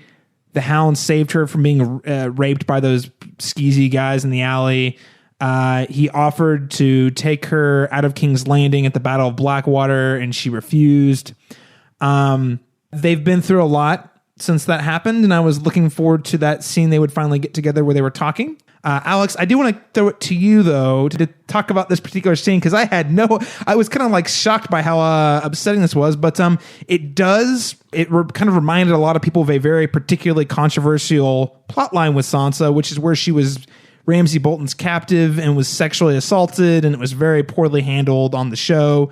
For some of us, it was like, oh yeah, look how far she's come and grown. Yeah. For other people, it was like, oh my God, are you implying that all that awful stuff that happened to her needed to happen to her? So anyway, I don't think either of those takeaways are invalid in any way, but I want to hear, what do you think? Okay. So this is where I go. This is going to echo a lot of what I've said so far, is while the writers had, I think, the intent of doing X, meaning provide a touching character moment between two characters that have a lot of story and a lot of shit has gone down between the last times they spoke. The impact was because they're rushing and because they didn't take as much time as they needed. I mean, Coffee Cup Gate is a great, kind of representation. If they'd taken a little more care, maybe they could have gotten to a place with the script that didn't sound like it was saying Sansa is glad she got raped because she is a better person now, which is what it comes across as. It can. When I watch the sequence, that is not immediately what I jump to. I actually was like, oh, this is kind of saying, I'm glad that I'm a stronger person now. But it is not a very nuanced. The writing for her in this moment was not nuanced enough that I felt like captured what they were actually trying to say. I don't think the writers believe, oh, Sansa's glad she got raped because now she's a fulfilled character that is complex and interesting or whatever. I don't think that that's what they're doing, but that's kind of on accident what they did. I think what they could have done is set the Hound up for a better line of questioning, which is, would you had the opportunity, would you change anything about your past? And then Sansa could say something along the lines of, well, I can't go back and change anything because then I wouldn't be the person who I am today. And I had a lot of bad things happen to me, and, but I can't change any of those. I just get to live now, and I'm a strong person now. I think that would have been a better way of trying to say what they were trying to say, but not saying it very well. So that's kind of my big takeaway from the sequence. It is not a very well written piece, but I know what they're trying to say. They just miss the mark and accidentally say things I don't think that they were meaning. Now, granted, Caleb brought up that sequence with the Hound, and I'd totally forgotten this, was he saved her from getting sexually assaulted. And then it's kind of a weird thing. It's like he saves her and she's like, oh, well, you wish you would have gone with me. And she's like, well, I wouldn't be this person if I didn't have all this shit happen to me. And I don't know. It is kind of that is a weird piece of symmetry but I think hopefully better than the writers that they didn't, and I don't think anyone would actually intend to say that, but maybe there are dense people out there. But yeah, it goes back to intent versus impact. And if they didn't want the impact on the viewership that they had received in the amount of it's not just one random person saying this. This is a lot of people. So it's impacting a lot of people in a very similar way. So maybe there could have been some more finesse given to that moment. Sure. That's where I'm at on it. Yeah. We'll go around the table. We'll start with you, Daniel. What did you think?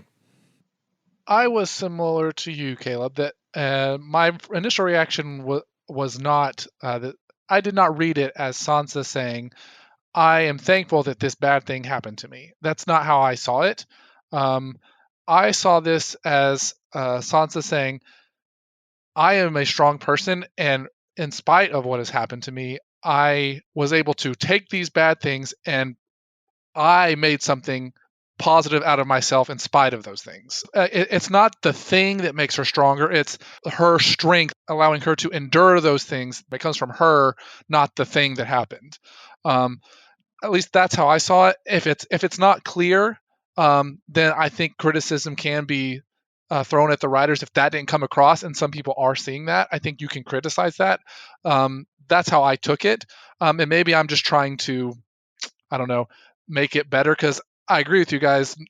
Nobody, I think, would, in their right mind, make that statement that it was a positive thing. And also, I know people that have experienced very traumatic things in their life, and everybody responds to trauma in different ways. And everybody experiences trauma differently, and there's no right or way to respond to that. And so Sansa has, again, the writers maybe should have some criticism against them if they didn't make this clear. But Sansa's, it's her trauma. She can respond to it and experience it in the way that she wants to. So I don't know. That I didn't read it that way, but again, I can understand maybe how someone could see it that way, and if it wasn't clear, that should be, they should criticize for that. Again, this is an uncomfortable subject. No one, it's messy. Okay. I just want to articulate it's messy. And Daniel, to your point, people experience these things in their own way. Obviously, at the end of the day, the writers could have written a better scene, a more clear scene. So I think that criticism is warranted. Again, my reaction, I think what was intended was kind of the reaction I had, but I'm also not a sexual assault victim. So I'm not going to go around telling people, well, why would you ever think that? That's terrible. No, clearly because there are a lot of people, and we had Jessica Chastain taking to the internet today talking about how poorly handled this was. There's a lot of very smart, affluential people who did not take away from the scene what I did. And I think that's respectable. And I think that's fine. The writers could have done a better job. And again, I think this does really go back to what we've been saying all along, is there's some of these scenes that could have been done a lot better, but really do feel like they were just rushed. It's like, okay, we have like a checklist of scenes they need to get through before the show's over. And like, all right, we got to have our Sansa Hound scene, so let's just get through it as fast as possible. And, you know, I don't know what their internal processes are. I know that Game of Thrones is a largely male writing staff. So, you know, do with that information with what you will. I would be interested to see how many other people look at those scripts before they go out. But we did have another really touching scene with the Hound, which is the Hound and Arya decide to share the road on the way down to Winterfell. I think this is another. I think this is another nice nod, like we've had all season, to the Arya Hound relationship. It's really weird. They clearly care a lot about each other, but they love each other, but also kind of hate each other. Because there's that line where the Hound's like, "Are you going to leave me for dead again?" And she says, "Probably." But at the same time, last episode, he ran through the fire to try and save her. You know, that's like that level of care is there. They also, both of them seem like they're on a suicide mission. I have unfinished business, the Hound says, and Arya says, as do I. And both of them say that they're not coming back. So, with the Hound heading back to King's Landing, do we think that the Clegane Bowl is actually going to happen? Question 1. Question 2, if it is happening, are we into it? And question 3, what role will Arya play, if at all, into the Clegane Bowl? And I just want to go back and remind listeners who maybe didn't listen to our preview episode, both Austin and Daniel said that would be the most ridiculous, stupid fan fiction thing ever if that were to happen. And here we are. It's basically all but confirmed to happen. Fan service o'clock. Here it is. Yeah, that's been the theme this entire season, is just like, let's just dump on every fan fiction, fan service scene that we can and try to make everyone happy with it to give them what they wanted out of this season. And ultimately, I think it's a poorer season for it, but maybe this will be a cool moment. I don't know. They've definitely been hinting from it since last season when he was like, "You know what's coming for you. You've always known." So I think we've known that it was going to happen. Oh, sorry. I think back to, can't remember what that episode is, where the title of it, where they're all in the pit and they have like the wooden things and everyone's like sizing each other up. Everyone's in King's Landing, and people are just like the Hound walks across like the set. It felt like very community theater. He walks across the set to say his line and he's like, "You're going to regret this." And then he like walks right back to where he was. And everyone's just like, "All right, whatever."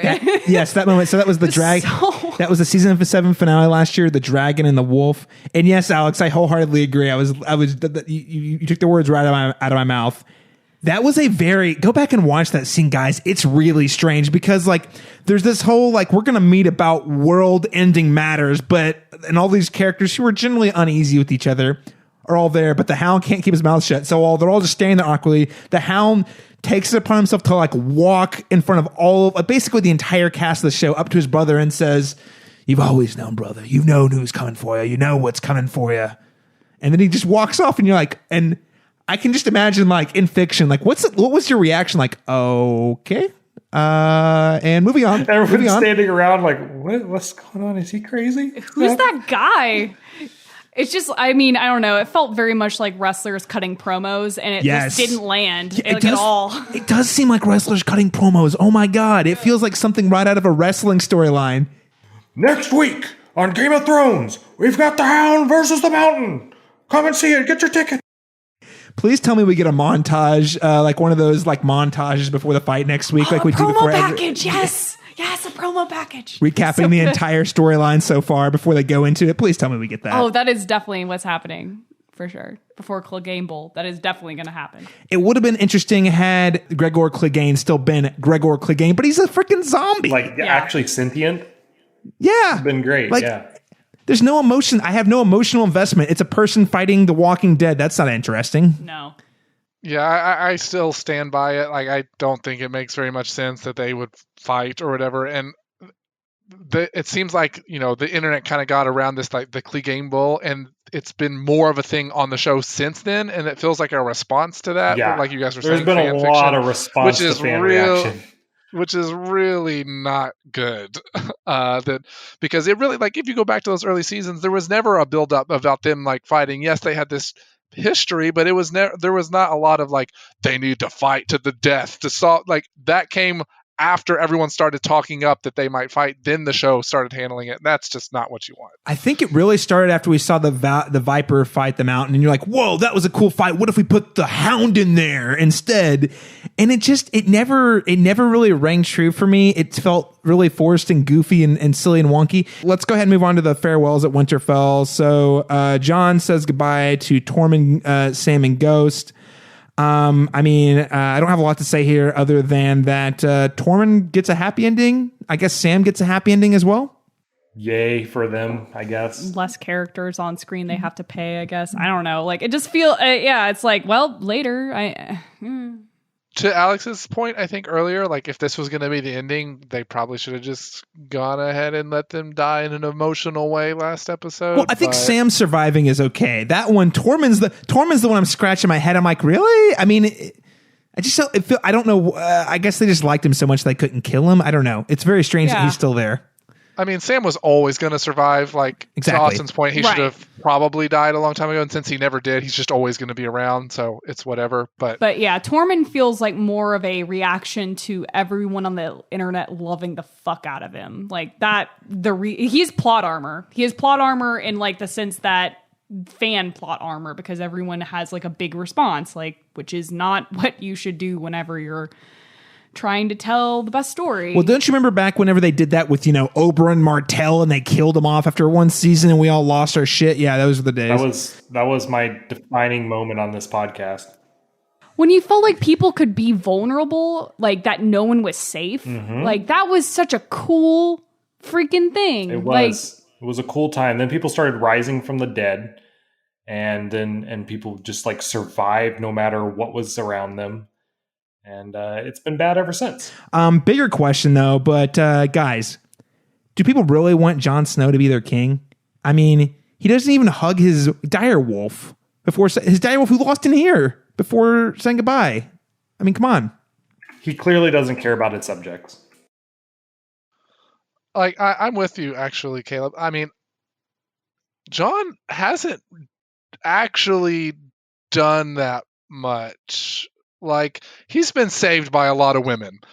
Like, I mean, like, he has. It's true. And, like, Ygritte saves him, and Alessandra saves him, Sansa saves him. Like, all these women have saved him, and he never sticks to his battle plan, ever.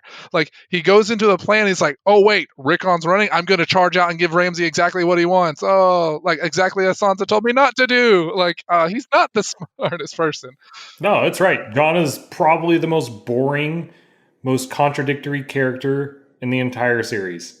I can't stand him as a character. That's why I say if Jon Snow ends up on the throne, I'm going to be horribly disappointed. That's so boring too. Like, it's not interesting. Like, I don't even care about like, the patriarchy or femininity, whatever. It's just like, it's not interesting. Like, give me something interesting. Yeah. Make everyone die. Lord of Light incinerates the planet. Yeah, something. no like, king, come on. no king, no queen, no nothing. King. Blow that's it what up. I want. Yeah. It'd be beautiful. That would be rad. Okay, so Sansa, of course, has this very valuable information that Jon gave her. And within, like, it seems like 5 minutes. I'm sure it was longer than that, but because the show's so rushed, it feels like 5 minutes. It feels like she literally walked straight out of the God's Wood, bumps into Tyrion on the wall, and's like, yo, Tyrion, what if there could be a better... It feels like immediate. I'm sure it was longer than that because of this rush schedule. Here's the thing. I actually think if I was to pick any single character to be on the throne right now, I would totally pick Sansa.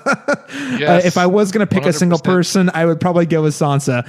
Sansa's the best candidate by far to be a ruler if there was going to be one. Yes, and though Littlefinger is no longer with us, he lives on through Sansa, who is doing a very classic Game of Thrones thing, like, hey, I have this information, how can I make it work for me? And here's the thing, Jon gave her that information, and I honestly think Jon's an idiot for telling her. She would have been stupid not to tell people about it, because here's the thing, like, she doesn't like Dany, she doesn't support Dany's claim, and not just her, it only benefits the North, her family, her claim, like everything about that, like Jon being prompted as the next king benefits her. So I think this was a great power move, because she's doing the whole Baelish thing, thinking like 5 steps ahead. Like, well, if I tell Tyrion, he's going to tell Varys, who's the spider, who's going to tell everybody, and then he's going to use that information to probably conspire against her.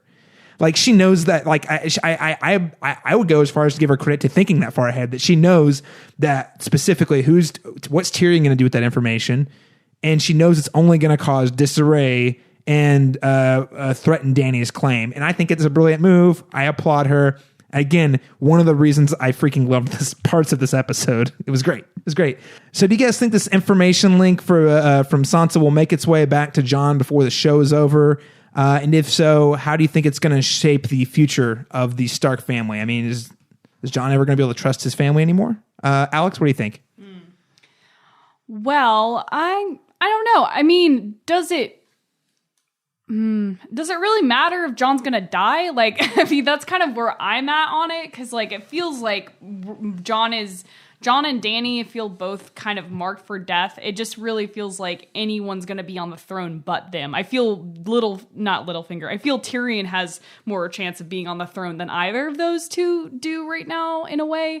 But I don't know. Like, it might come out in a moment. It might be a big emotional reveal, but we've established Jon's kind of dumb. He doesn't have like the strategic chops that Sansa has. I have to say, Sansa's like my MVP this episode, like in terms of like, does interesting things, is actually smart, feels like actually character motivated, because she doesn't like Dany. She has no reason not to share that information. So I'm not 100% on how this is going to impact the future, if it even will, in a way that's meaningful. At least for the characters. I think it's going to have macro implications for sure. Oh yeah. I mean, like, Varys tells everyone blah, blah, blah, but like the idea of if the family interactions are going to be super strained. Yeah. Okay. All right. Austin?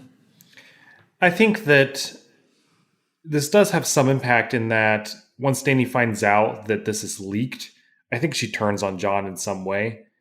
I believe the way my fan brain is kind of working through this is, Dany turns on Jon, and Arya tries to defend Jon. Arya kills Dany. Ultimately, everyone dies. I think if anyone ends up on the throne at this point, it's probably Gendry, which is like, he's an unlikely king, but like they've been kind of building to it a little bit. I could totally see it happening. I mean, you guys are right. It's really, really silly for Jon to divulge this information, and it's so obvious that Sansa should reveal this information. It only benefits everybody. To Austin's point, I think if it does reach Dany, I think is the more important one. Not if it reaches Jon, but I think if it reaches Dany, it does have some impact. Like, how is she gonna? She's obviously already upset with Jon. Maybe this is what kind of tips her over the edge. But more so, it will have a macro, as you talked about, effect. Less so about the characters. It just doesn't feel like we have. Everything's been so rushed. It feels like this is something that's easily just brushed over, and we don't deal with all the individual pieces with this. Let's keep this train moving. So Team Dany's moving back to Dragonstone. That's, of course, when we see that, Varys and Tyrion talking. They get ambushed. Okay, now this is another particular scenario that a lot of people had a lot of problems with. So this is when they're heading back to Dragonstone. They get ambushed by Euron Greyjoy, who, like, Dany's, they make it back to Dragonstone. The very celebratory Daenerys theme starts playing, like, oh my god, victorious. And then out of nowhere, Euron Greyjoy uses one of those scorpion things to, like, just kill Rhaegal, who was already super injured. Are we satisfied with how Rhaegal went out? We'll start with you, Austin, Dragon Killer. Was it a little unlikely that Dany didn't see all those ships and stuff? Yeah, it was a little rushed and unlikely. Like, the logic behind it was all kind of iffy. There's been a lot of talk of like, oh, dragon scales can't be pierced. These dragons are like 8 years old, 10 years old. They're not that old. When the Seven Kingdoms conquered previously, as with what's the name of the dragon? It was like Balron. He was like 100 years old. Fully mature, like a strong, dragon with very hard scales. These dragons are still vulnerable. They've been killed. He was killed pretty early. So how he went down, kind of unceremoniously, maybe a little unlikely, but the fact that it did go down complicates the story a lot, really weakens Dany's position, and I think makes the story more interesting. All right. Alex, what do you think? Yeah, this is where the pacing started being legitimately confusing for me. I wasn't really 100% where they were in space. I thought they were actually not sailing around the edges of Dragonstone, but I thought they were closer to King's Landing, and that they encountered Euron's fleet outside of King's Landing, because that was the idea, is that they were going to ambush the Greyjoys so they would like starve out the capital, which that was actually a really great plan. I really loved that plan. Starving out the capital, depleting resources, long game kind of stuff, the kind of stuff that Dany doesn't want to wait around for. So I really liked that perspective of the plan, but so I was like, why are they getting surprised if they're near King's Landing? Because that's where they thought he would be. And then, yeah, the way the dragon went down, I mean, that was just so casual. It was casual. I mean, for all of it was as close to an off-screen death as one could have. Like, just out of left field. And legitimately, I swear to God, I thought it was a dream sequence. I thought someone was asleep on the boat and dreaming this shit. Like, it was that out of left field, that abrupt, and then that ceremoniously dealt with. I was like, okay, someone's going to wake up soon. And it never happened. And I'm like, shit, okay, this is real. And they're sticking with it. Okay. That sequence, I mean, are they going to realistically have enough resources to create like hundreds upon hundreds of these scorpions or ballistas or whatever you want to call them, with these dragon piercing, implements? I know they've been teasing that at the front of every Game of Thrones pre-credit sequences, the fact, oh, watch out, we got the crossbow. I don't know. It was really just where this episode started tanking for me. And like, I didn't particularly care for this sequence at all. I love seeing Euron. He's a treat. That actor is just chewing up the scenery. I love him. He's great. He's having the best time ever, but that's about all I could say for this sequence at all. So. His reaction definitely looks like he just no-scoped a guy from across the map on Blood Gulch and Halo. Absolutely. And Dany just like nosedives and then like Naruto's around those bolts. And I don't know. It just seems really far-fetched after the dragon was just killed so freaking easily. Yeah. I have thoughts, but Daniel, I want to hear what you think. Did you think this was an effective sequence? Did it work? My thoughts weren't as negative, I guess. I think there's obviously problems, and it all comes back to this rushing thing that we keep talking about. Euron's there to take out the dragon, weaken Dany's position, make her even in a more vulnerable position, force her more into what her reaction is at the very end of the episode, get her to this very, very, very weakened state where she's going to do something desperate. So a lot of it is like these, as Alex has said several times, these things are happening to get these people in the places they need to be. And I get that, and there's problems with that. I didn't have as much problems, I guess, with the unceremonious death of it. The more casual death of it, I didn't have a problem with that as much, I guess. Perhaps we should have seen more of, if anything, we should have seen more of Dany's reaction to that. This is she sees these dragons as her children, and we don't really get to see her specific reaction to that death. That's maybe where I would have liked to have seen more in this scene. But the criticisms that Austin and Alex have are valid. They weren't. This moment wasn't as personal to me, so I didn't care as much, I guess. So I thought this, I don't know if I'd say great's the right word, but I kind of loved the shock and awe of this whole thing. So I have like the opposite reaction as Alex. Damn. I was actually expecting an ambush from Euron. I didn't know exactly when it was going to happen. I didn't even think it would happen in this episode per se. But I don't know if you guys remember last season at the attack on Lannisport and Casterly Rock, he like showed up out of nowhere with his entire fleet and like landlocked Grey Worm and his men. So whenever they were like, yeah, we're gonna leave from the second they were like, yeah, we're gonna sail most of our troops from White Harbor, I was like, that's a bad idea. It's a bad idea. Going against the pirates, it's such a bad idea. Yeah. You guys aren't pirates. I thought it was going to happen at the battle next week. So when it happened at Dragonstone, I was a little caught off guard. But I think they tried really hard to. I mean, it was rushed for sure, but I think they tried to set up the geography by saying, okay, we're sailing down to Dragonstone, which apparently was not clear to a lot of people. They were making a pit stop at Dragonstone. They showed Dragonstone, and then we only saw the front part of Dragonstone. Now the fact that there weren't any sort of like scouts or people making landfall ahead of time, again, all very weird decisions. So yeah, again, kind of rushed, a little sloppy, but I will say the second I saw the spear go through Rhaegal, I was like, holy shit. Series wide, I think it's actually pretty clever because we know that that's a piece on the board. We know the Scorpions didn't quite work last season, but they worked enough for you to know that those are a threat. So I was waiting to see when that would actually come into play. I had guessed at the beginning of the season that at least one of those dragons would go down via the Scorpion spear, again, not knowing the context.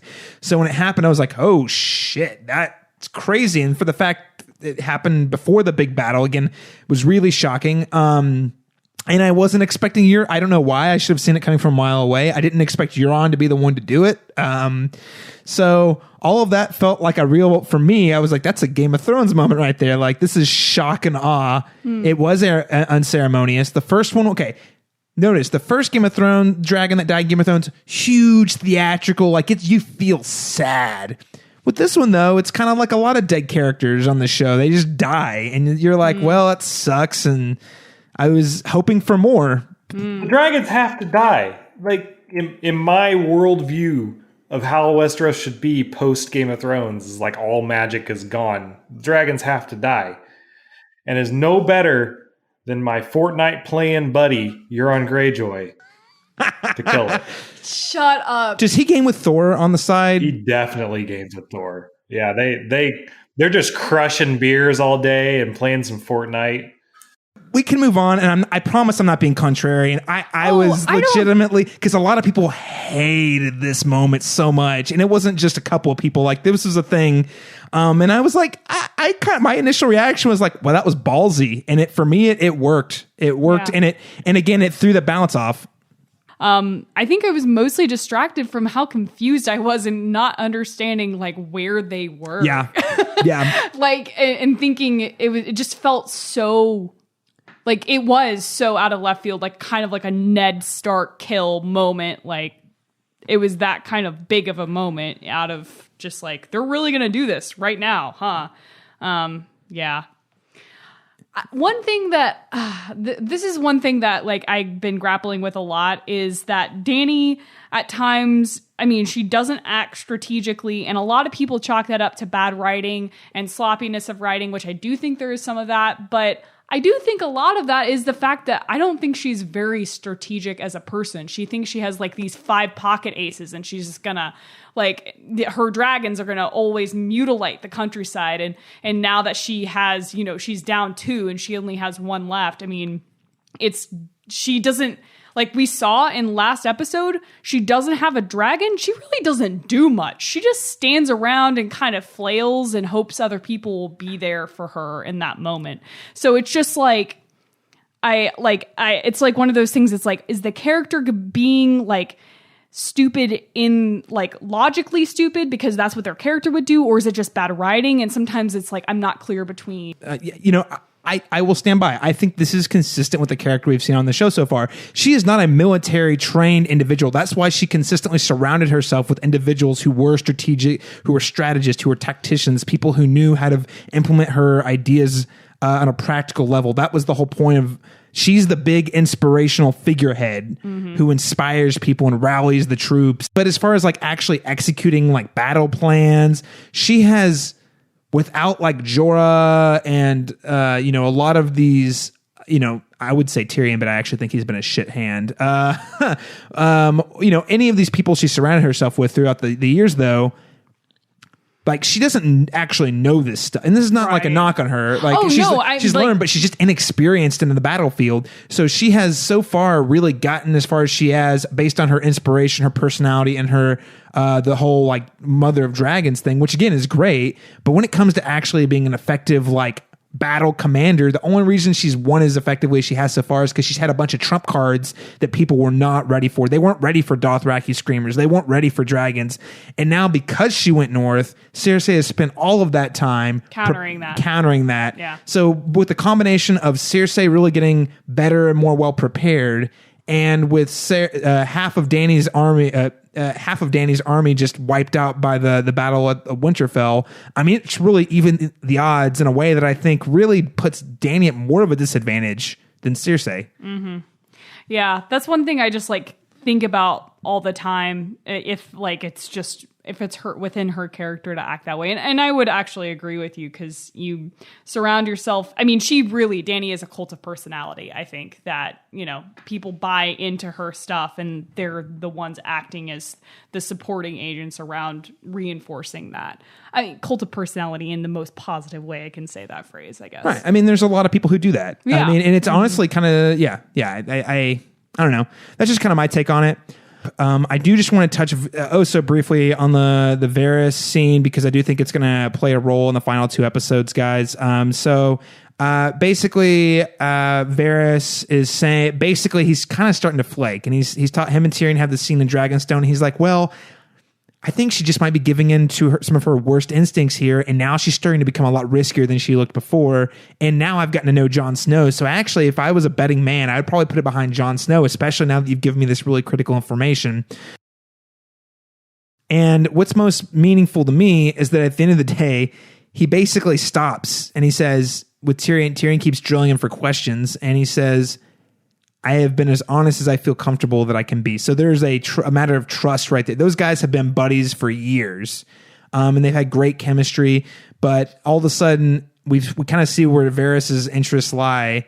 He is, even though weirdly he's the one who got Tyrion on board with Daenerys, he's the guy who's like, well, I think the winds have shifted. I was honest with Daenerys about what I think she should do to win. She disagreed with me and did not listen. So I'm just going to take matters into my own hands. What each of us do with that information we have now is up to us.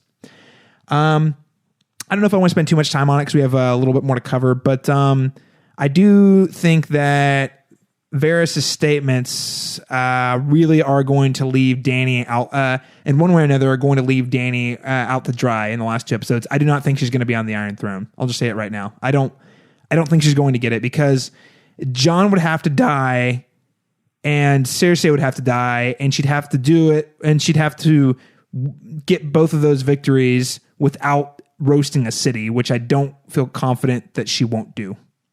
So that's just kind of where I'm at. I don't know. Do you guys foresee Varys' position really impacting the final outcome here? Yeah, dude, never count out Varys. I think he definitely coordinates, if not the assassination of Dany, the weakening of her forces. I mean, without Littlefinger around, he's kind of the main figure that could do that, him and probably Sansa. I don't think anyone else is even capable. I do expect it to happen, and I'm actually really, really excited for it. I think because, it's the chaos. It complicates the situation, and I think that's what makes Game of Thrones great. And I think Sansa's already plotting. I already had thoughts that maybe she tipped off Cersei and Euron as to where Dany was at. You think she's going that far? Because Jon wasn't there. She knew Jon would be safe. Like, she didn't care about anyone else. That would make a lot more sense. I actually like that. I wonder. I have very little evidence of it, but she's got the motivation to do so. I actually really like that a lot. Pulling a Stannis Baratheon, where Ned Stark tells Stannis about the true heritage of Joffrey and the Lannister or the Baratheon kids, and then Stannis is like, "All right, I'm telling literally everybody." So Interesting choice. That could happen. Isn't it kind of strange that I'm saying that about Sansa, that could happen? But yeah. Student of Baelish. Yeah. No, I'd like this sequence more if I thought that was the legitimate outcome, is that, Sansa is playing 5D chess and Varys is just a tool in that because she just really doesn't like Dany or her vision of the world. So, Dany's vision. I mean. Oh, yeah. You said something interesting. I've always really liked Varys, but the way that you phrased it, which was accurate, made me think about my feelings toward Varys. I've always kind of liked Varys, but you said he went in there, he gave her a different perspective. She didn't like it, so he's going to go now do something about it. That's not... I don't know if you can't just do that. You can't just say, like, I don't like your opinion, so I'm going to go have someone assassinate you now. I understand.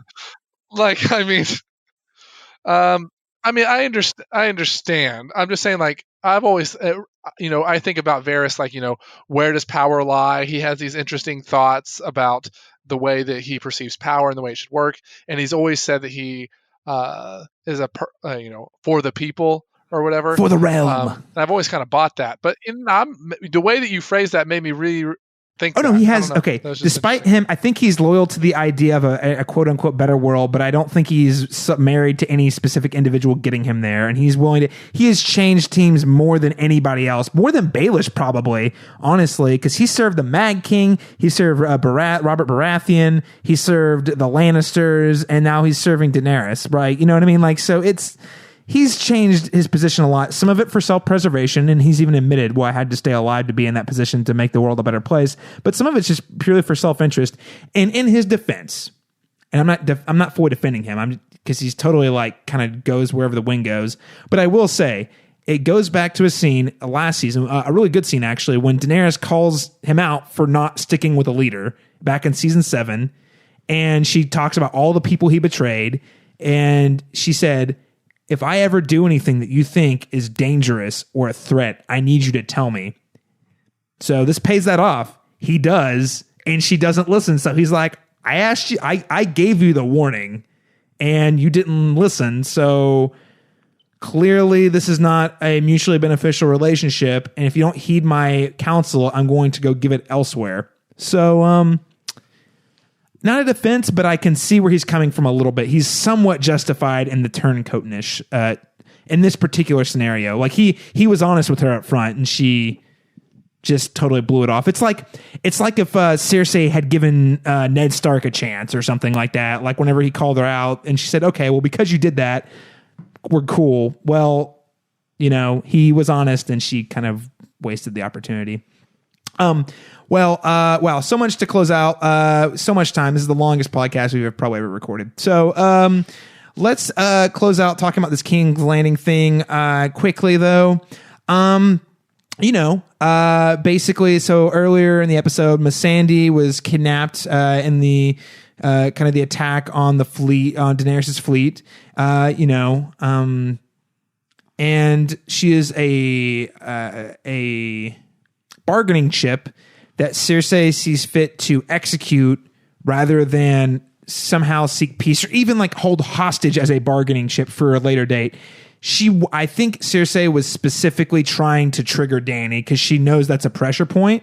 So executing her publicly was not, I don't think, and people were calling Cersei as a crazy monster. I think this was a very strategic decision. I don't think Cersei's, she is a monster, but not like a 2D monster. We've seen her entire journey up into this point. And right now, the only thing she really has left to live for, I guess, is this baby. But also, she was purely holding on to power because it's power. It goes way back to season 2. The whole exchange she has with Baelish about knowledge is power. And she says, no, power is power.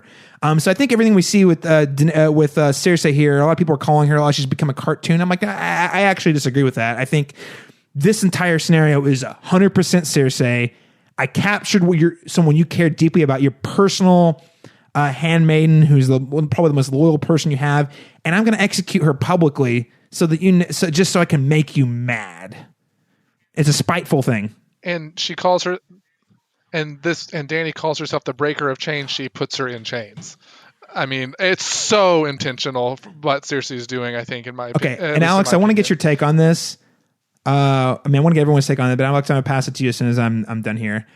My reaction was whenever Cersei gives her last words to say, and she says Dracarys, like in a very fierce way, I thought that was super badass. Now I know that's I thought it was super badass. I was like, she's like, I was a slave my whole life. Dany set me free, and now you bastards put me back in chains. Light you motherfuckers on fire. Like it was. I think that. I mean, sure that probably plays into what Cersei's plan is, but I just thought it like from a Sandy, I was really sad to see her go for a multitude of reasons. But I was like, damn, she is not pulling any punches in her death. She's like making that mean something.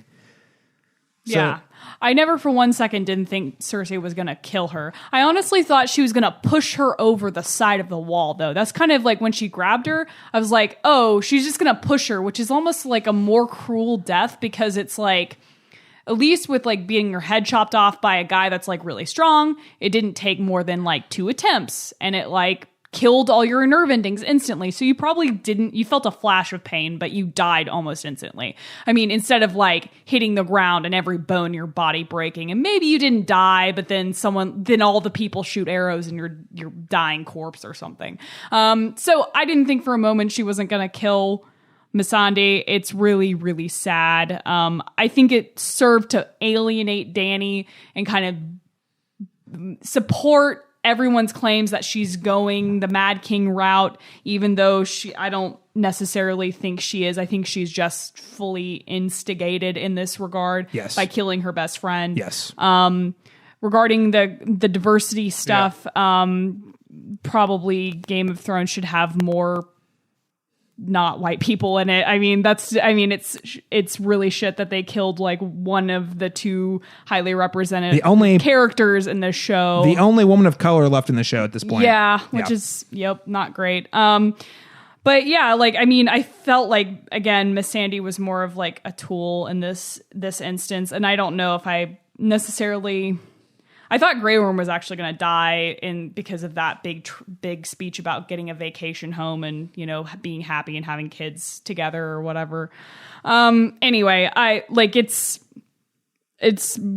worked. Cersei instigated her, got Dany mad, and now she's going to fulfill this this prophecy that everyone's saying about her, that she's this mad dragon lady, that she's just going to nuke the city. Well, it's a prophecy. She an actual prophecy she saw back in season 2 when she went into the house of the Undying. She walked into the throne room that was covered in ash and snow.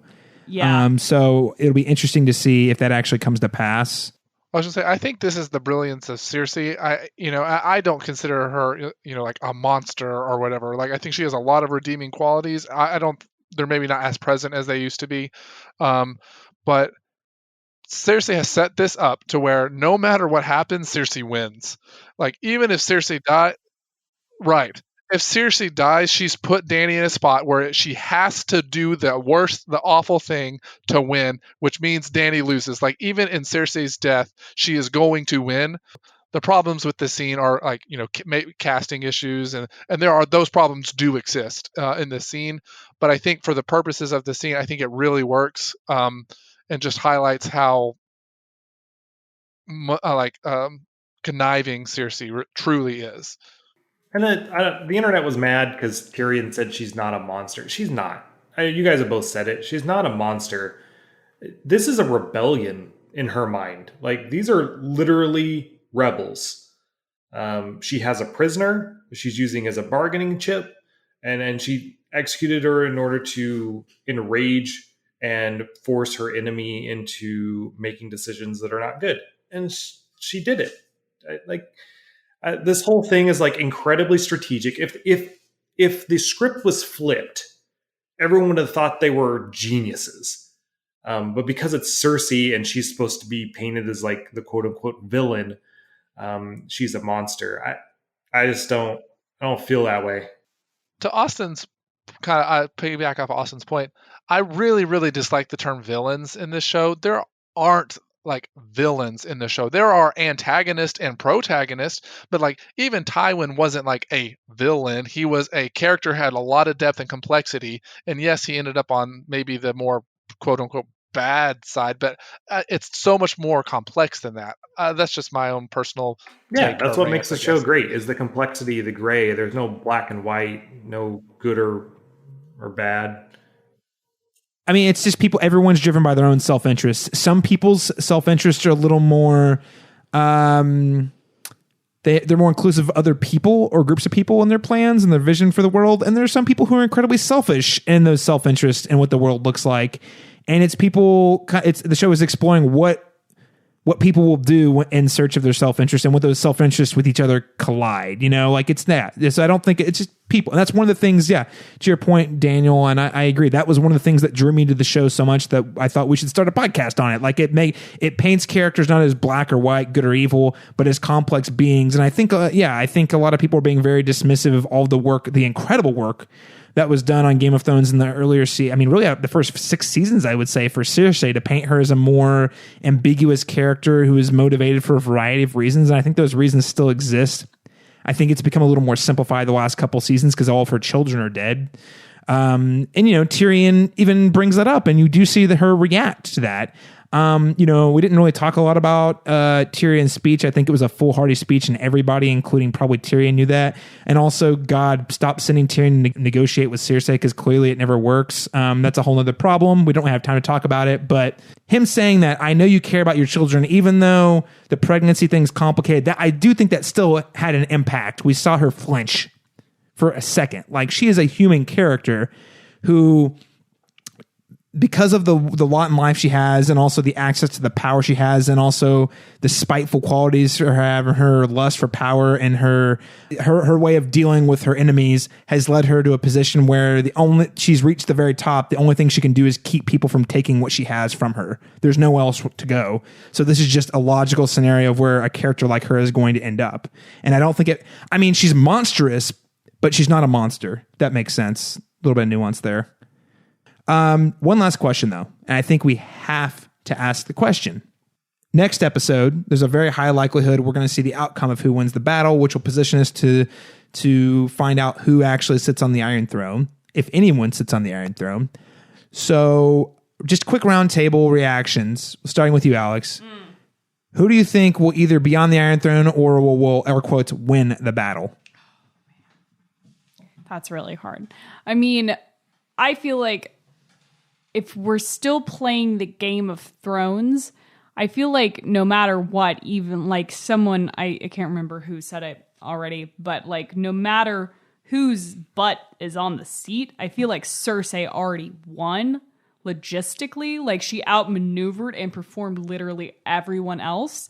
I think the only way that I think who wins the battle, I would lean more, I'd maybe lean more towards like Team Dany than Jon Snow. I don't think they would give Cersei the like logistical and strategic victory. That seems like a lot. Unless I want something totally unexpected to happen. I want Arya to go in, steal Cersei's face, and sit on the Iron Throne. Something just as wacky as that. Like that's kind of where I'm at right now. I want something that I want something different, unexpected, someone to nuke the whole place and no more monarchy, anything. That would be who wins in my book. The logistics of who sits on the throne, I don't know. It feels like minutia at this point, because that's just like the easy ending in a way. I don't know. Right. It seems like the basic question that has been marketed to us for years. Austin? I mean, I've gone through like every single person who could possibly sit on the throne at this point. I like the ending of the end of the monarchy. That just everyone's free folk. Everyone is just living their own life. We don't need kings to be happy. If there has to be someone sitting on the throne, I think it might be Gendry. I really do believe that. I think he's kind of the unlikely winner. Everyone else kind of dies or decides that they're unworthy of it. Gendry's still kind of next in line, got named, with the Baratheon name at this point. I think it's possible. Daniel? Yeah, I'm with Austin. We have discussed this idea and talked about it for several seasons now about there not being a throne at the end of Game of Thrones, and that there's a shift in the or in the way that Westeros is run. I think that makes a lot of sense. I think that's very interesting and complex. I am probably more so after this episode, less thinking that's more likely to happen than I had thought at the beginning of the season. That there will be a throne and someone will be sitting on it. And I think if that, as we've said throughout this podcast, that'd be really boring if that happened, I think. I really hope it doesn't. If someone's sitting there, I honestly I don't know. And I hope it, like Alex said, I hope something just different and it happens. Just something strange and unique, but also makes sense, like not just like completely out of field, like aliens come down and are on the throne or something, you know what I mean? But like something that's like makes sense within the context of the show, but not that was somewhat unexpected. That's really all I'm hoping for at this point. Being realistic, here's what I think is the most likely to happen. I think Jon will get it. Boo. That is the worst ending. Hold on. Fuck. Hold on. I'm not saying this is what I want. I'm saying this is what I think is going to happen. It'd be a lame ass ending of Jon Snow's on the throne. I'm triggered. Stop it. And I feel like it's almost at this point. Oh my God, boo. I mean, I agree. Boo, my own idea. I hate the idea too. Okay, hold on. I'm not finished though. Hold on. But I also think though it has been if that's just the end, if he just gets the throne, guys, I'm going to be so mad. But I feel like they've almost over-telegraphed the likelihood of him getting the throne, and that just seems like the obvious choice for him to get the throne. So here's what I think happens. Daenerys dies, realizes she's not fit to rule. I don't think she gets it. I think Cersei, either Arya, I'm certain either Arya, Brienne, or Jaime takes out Cersei. One of those three people is going to knock Cersei off the table, so she's not going to get it. Outside of that, Jon's the guy who has the next most legitimate claim. Now, however, I think he uses his power to eliminate the throne and the monarchy because I don't think he wants it. I think, and here's the other thing. Nobody has a legit, guys. I mean, I know technically, officially, Jon's claim is by the old rules is probably the most legitimate.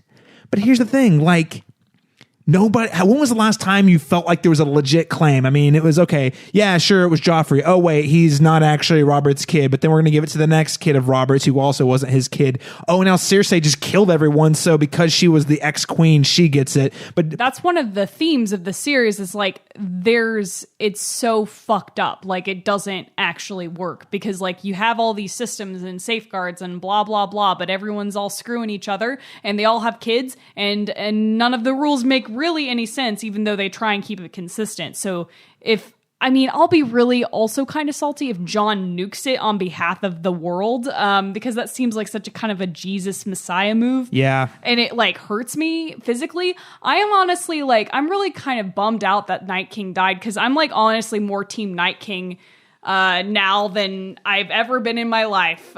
Just because like that would have like actually nuked it and everyone like the dead zombies kill everybody. Everyone dies. Maybe there's like 3 or 4 survivors and they can rebuild society in like a good way. But no, we can't. We have to have it this way, I guess. Well, I mean, but I do. Okay, I hear you, and I was on the same train for a couple of episodes. But I will go back and I will stand by what I said last episode. I do think Cersei is a more compelling final boss. Yeah. I mean, the Night King probably is a villain, right? But Night King's a villain. Yeah, that's a more compelling, messy, complicated story. And okay, yes, Jon coming in, Jon doing anything is kind of boring at this point. I'm not disagreeing with you. I'm saying that's what my most likely outcome is. I'm being dead serious whenever I say if I was going to pick someone I wanted the Iron Throne, I would put Sansa on the Iron Throne. She's got all this Littlefinger smarts. But she's also, I still think at her core is a sweet person who wants the best for good people, and she wants to be fair and all that. I do.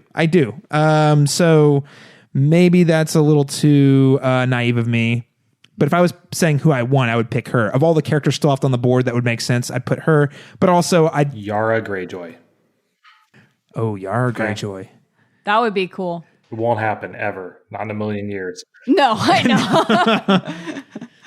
I think we just want to go ahead and wrap up, but I will say we live in a world where there's only 2 more episodes of Game of Thrones. We've been watching this since 2011. We've been podcasting about this since 2013.